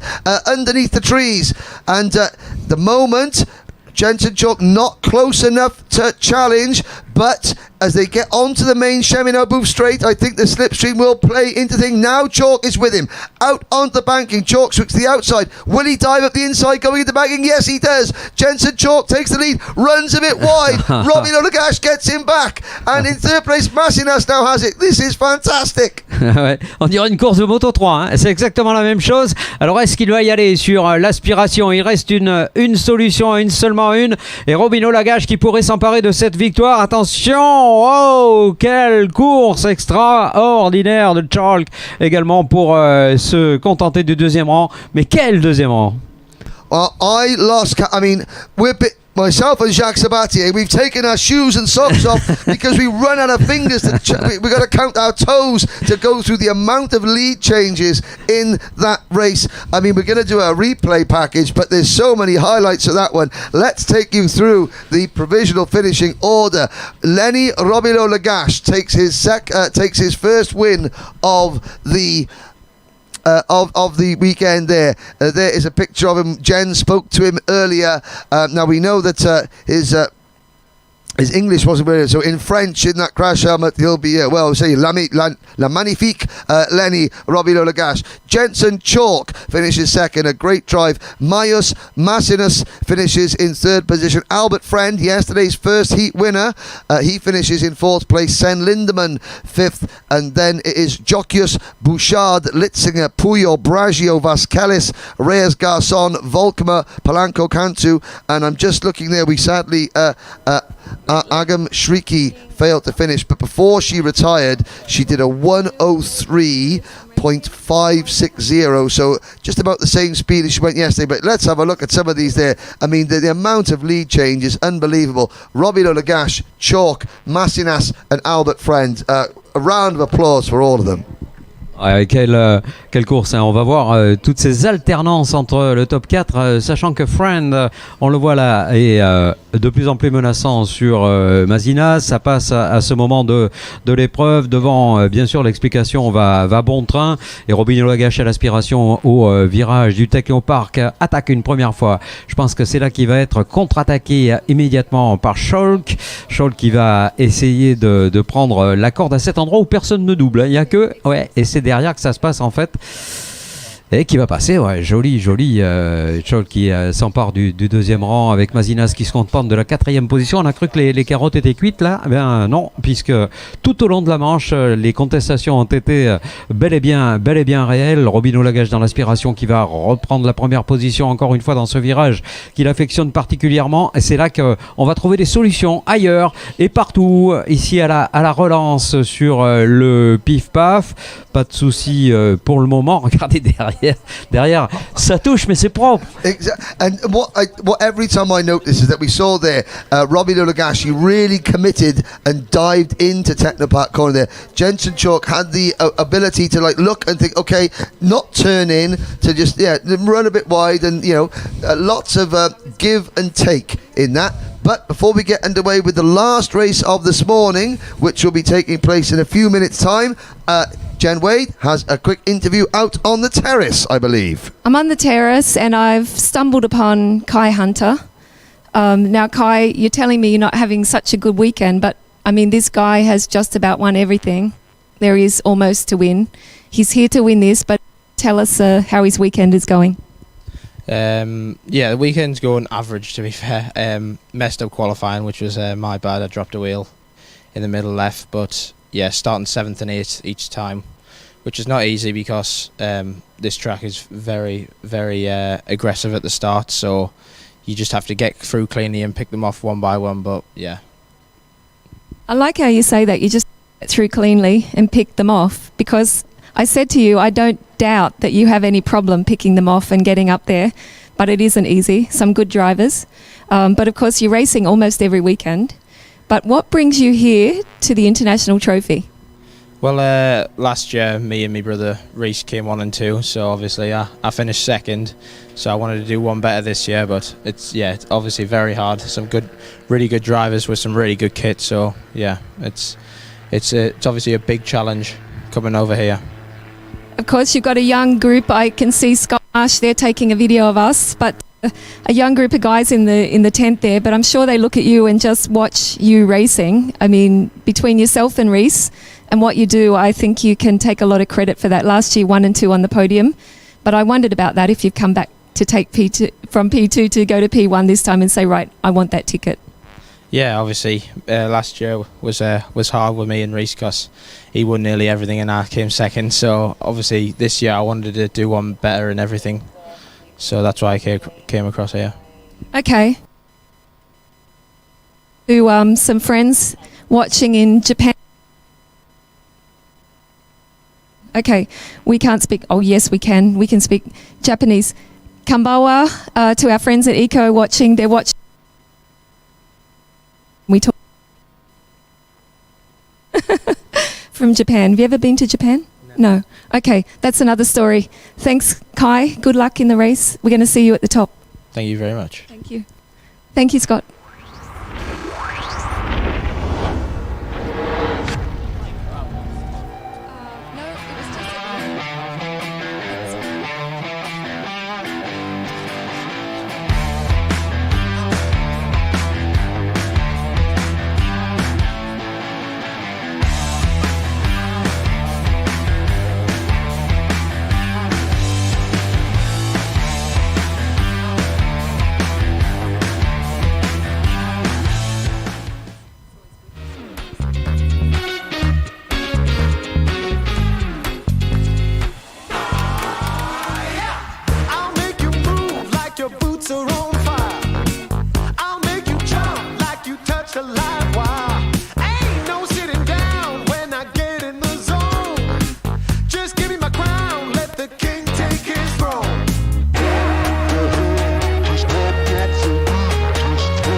Well, thank you very much, Jen. Thank you to Kai Hunter. Max DD2 Masters, heat number 3. So this is their third and final heat. Jacques Sabatier, Vivian Pico, Cusack Pico, Romain Manger, Primoz Matelich, Olivier Paris, and Paul Leveaux finished the top 5 this morning. Now, all the drivers in this class will obviously go through to the final and the pre-final tomorrow, but their last chance to get heat points to decide their grid. Green flags waving. Let's have a very, very quick look at the starting lineup. Allez, on y va pour la première position, la pole position détenue par Vivien Cusack-Picot, le pilote français Tony, aux côtés d'Olivier Paris, le pilote français Lando Norris, c'est la marque du châssis, vous l'aurez compris. Romain Manger, le team manager en moto en EWC, en championnat du monde d'endurance, sera donc sur la position de troisième, aux côtés de Primoz Matelich sur la ligne numéro 2. La ligne numéro 3 pour Raphaël Moreau aux côtés d'Harold Watson, le pilote péruvien. On retrouvera ensuite Matinas Tankavicius, le lituanien, aux côtés d'un Belge. Karl Clairbeau, ensuite Nicolas Mazinas, le 777, nous vient de Lituanie, aux côtés d'un Argentin, Hirsch Gaston Ricardo. Sur la ligne numéro 6, un pilote des Émirats Arabes Unis avec Anthony Hogg sur cette ligne, également un Hongrois avec Peter Giotet. On retrouvera ensuite 2 Argentins sur la ligne numéro 7 avec Villarroel Juan Carlos et Alejandro Parodi. Ensuite sur la ligne numéro 8, un Libanais. Il s'agit de Patrick Saray aux côtés de Rinaldo Grammer. Et enfin sur la dernière ligne, Paul Leveaux, que Jen a interviewé tout à l'heure, aux côtés de Martin Kanopka, le pilote slovaque. Thank you very much, Jacques. And we'll now bring them into the paddock bend. So should have 18 drivers. Hopefully all 18 are out there. Yes, and Martin Tankavicius is there after missing yesterday's heat race, and at the moment Vivian Cusack-Picot would be on pole position for the pre-final. He brings them into the line. Lights are out. We're off and racing. It's a good start the first time around, and from the outside of row number 1, Olivier Paris trying to get round the outside, but it is still Cusack-Picot, but here comes the number 771 Paris to the inside. So Olivier Paris takes the race lead. Can Vivienne Cusack-Picot fight back? The answer is not quite. Manger is third, and then looks like the Birol ART of Martinus Tankavicius into 4th position. Now, Jacques, Martin Tankavicius, he hasn't competed in the heat races, so his tyres will be brand new. Formation intéressante effectivement, lui qui n'a pas concouru sur les premières épreuves à des pneumatiques en parfait état, donc normalement il devrait avoir un rythme un petit peu plus élevé. Je pense d'ailleurs qu'il est en train d'en faire une belle démonstration, puisque le 724 de c'est Manger qui vient de faire une belle chose, et Vivien Picot qui va passer le premier sur cette ligne d'arrivée avec Romain Manger à la 2e position, Olivier Paris, Primoz Matelich à la 4e position, Harold Watson et 5e, et le retour de Gaston Ricardo, l'Argentin. 4 places de reprise, il est actuellement 6e. No, I'm not looking there. Mr. Martinas Tankavicius retired into the pits. So he did 1 lap and then he's retired into the pits. I don't know. This is maybe a tactical thing. I'm not quite sure what is going on.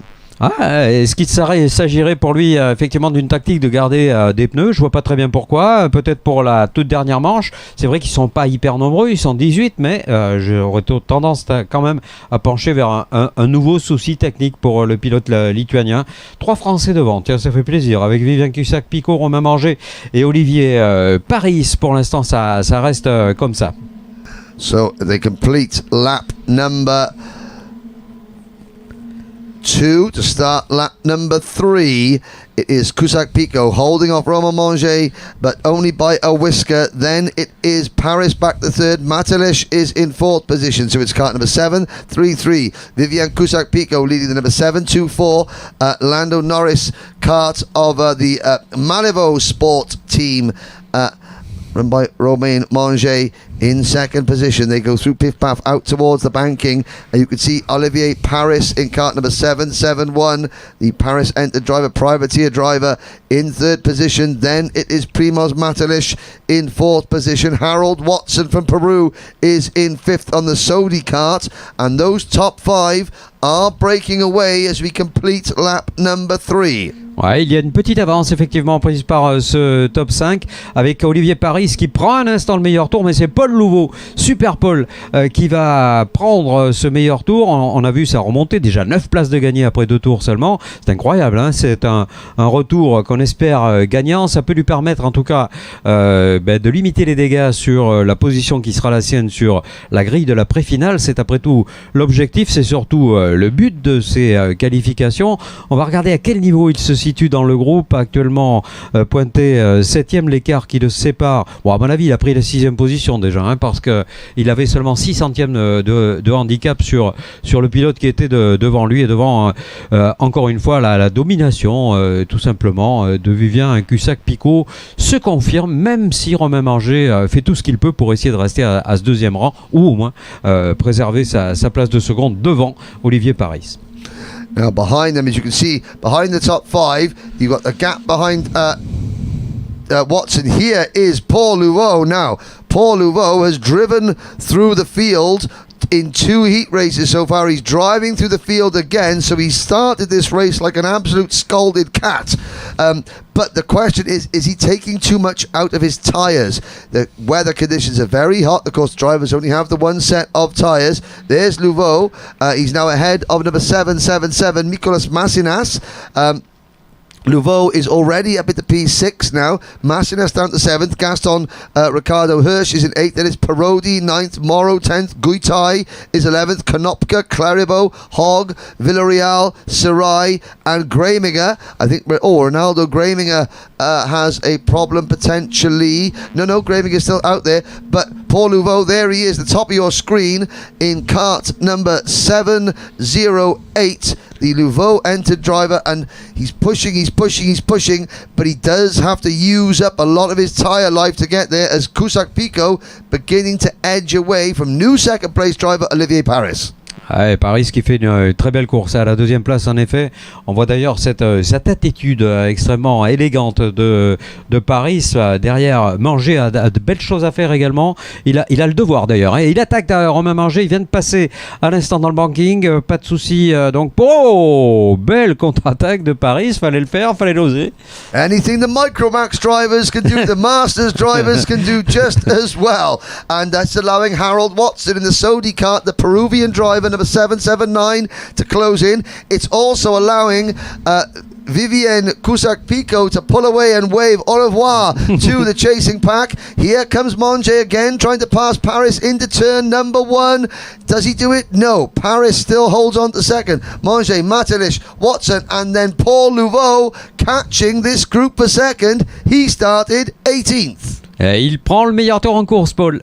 Ah, ça, c'est tout sauf une mauvaise nouvelle pour lui, naturellement. On a confirmation qu'il est bien peut-être celui qui potentiellement est capable de remporter ce championnat. Maintenant, les places seront chères. Puis surtout, Cussac-Picot serait leader provisoire parce que pour l'instant, il n'a pas marqué le moindre point dans aucune des manches dans lesquelles il a participé, c'est-à-dire qu'il les a toutes remportées. Est-ce que ça va pouvoir être confirmé? À une nouvelle attaque de Romain Manger, contre-attaqué immédiatement par Paris sous l'œil de Matelic. Attention à Matelic, hein, qui pourrait profiter de l'opportunité. Il est pas mal du tout là sur l'exercice. Et Cussac-Picot qui s'en va. Ciao, pour une avance de 2 secondes pratiquement pour le leader. You can see Vivien Cussac-Picot coming onto the start-finish line there in the last lap. Took a long look over his shoulder just to see where. And Paul Leveaux, you can see, has already passed Harold Watson. So Leveaux up into P5.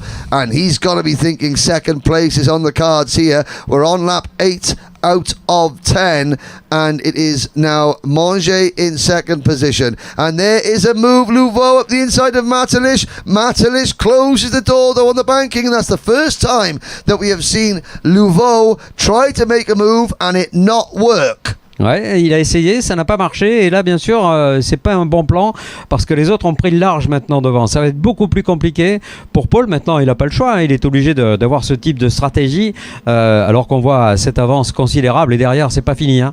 Oh, I look there, potentially a problem for Paul Leveaux. He was looking down as he came onto the start-finish straight, and I think that is Mikolas Masinas that has gone past him now. So I don't know if there was a collision.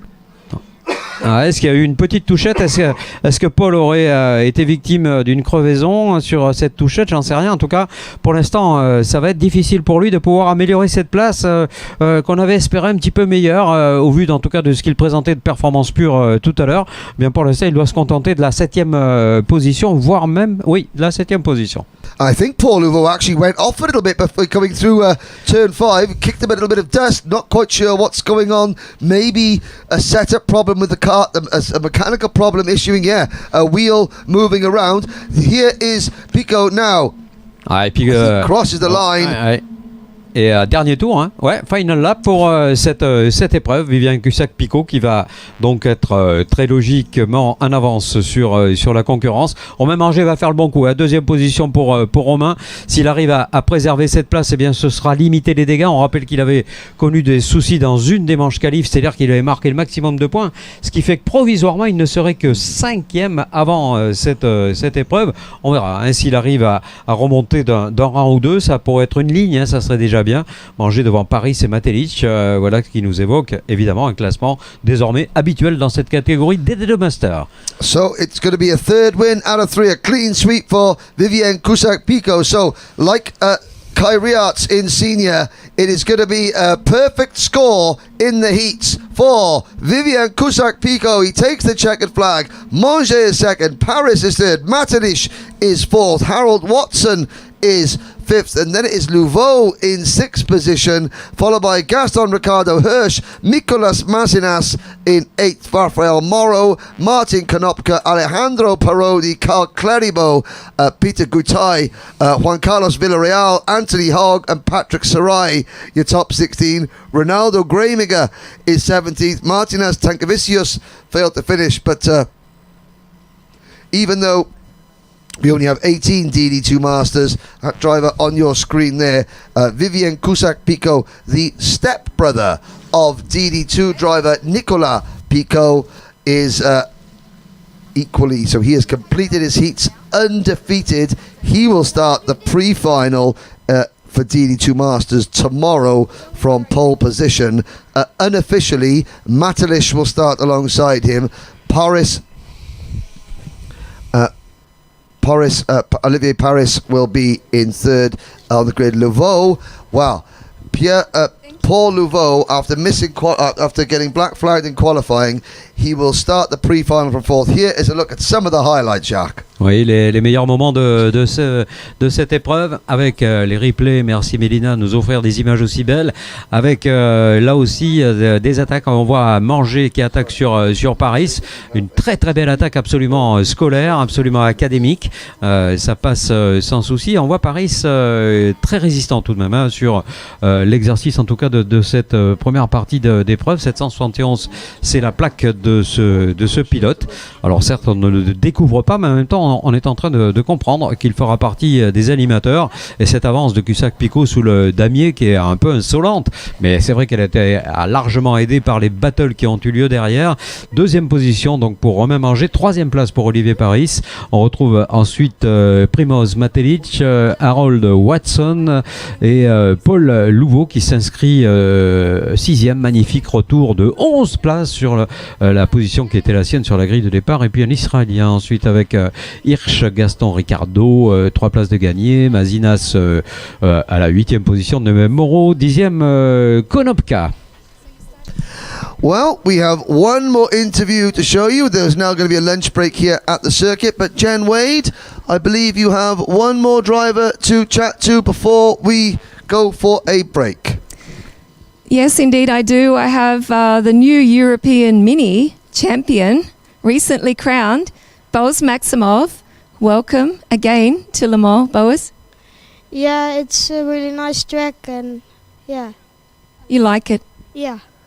Now, I know that you didn't have such good luck in the qualifying. You're starting P23, yeah.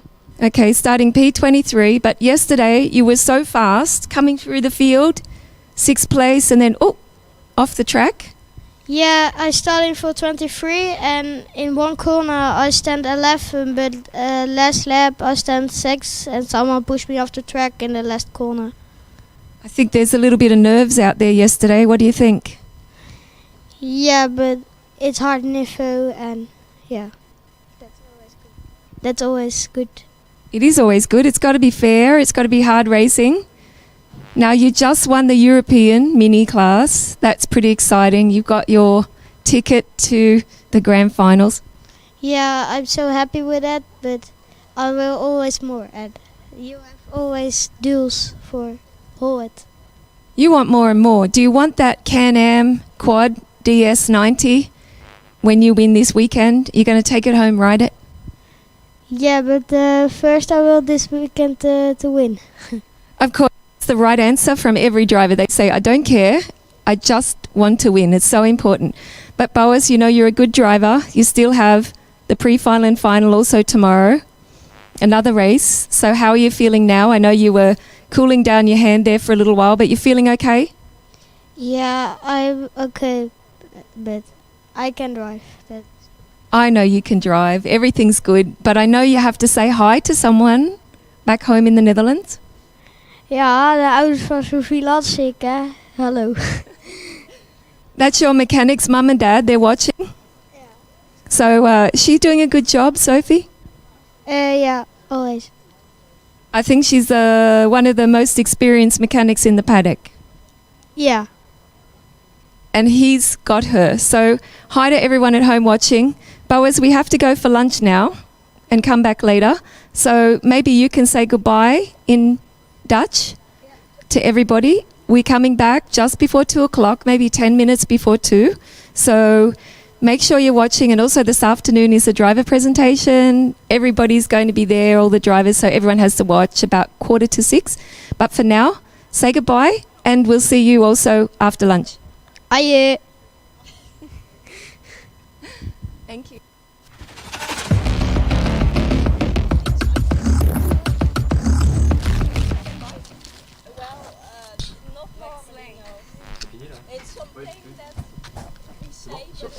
Voilà une annonce, mesdames et messieurs, qui êtes à l'écoute. Il a été retrouvé dans les toilettes sous la... The road to the 2021 Rotax Max Challenge Grand Finals has been full of twists and turns, but at long last, a familiar sound is in the air, the Rotax roar. After the silence, out of the darkness come 378 brand new chassis and Rotax engines heading towards a new future. And joining the family as part of the most spectacular sight in karting is our newest member, the Rotax E20.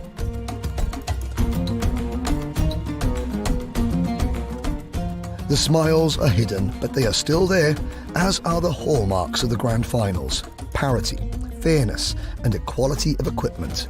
Some things never change. Surrounded by this new, intoxicating, mesmerizing kingdom, our hearts begin to beat a little faster. The differences in 2021 are night and day, double the challenge. A new track, one that is beloved by all who tackle it. Scorching desert sun and cool Arabian nights. To be a champion, you must master both. Some will shine brightly, others will fade to black.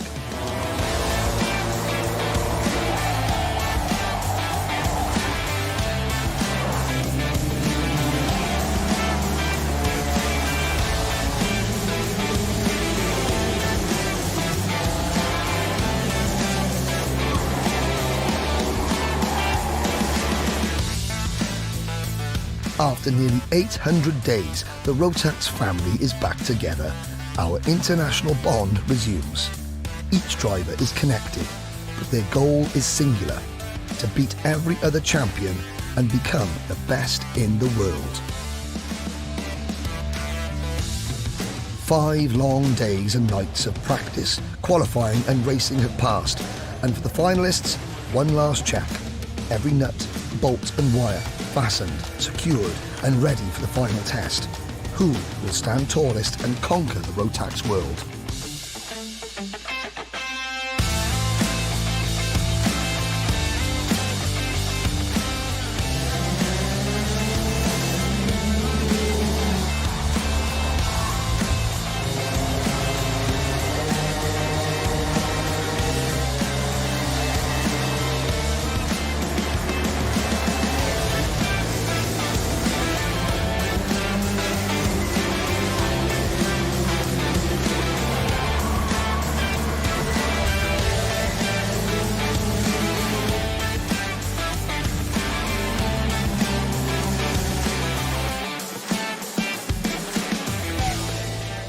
For the winners, the long road to Bahrain was worth it.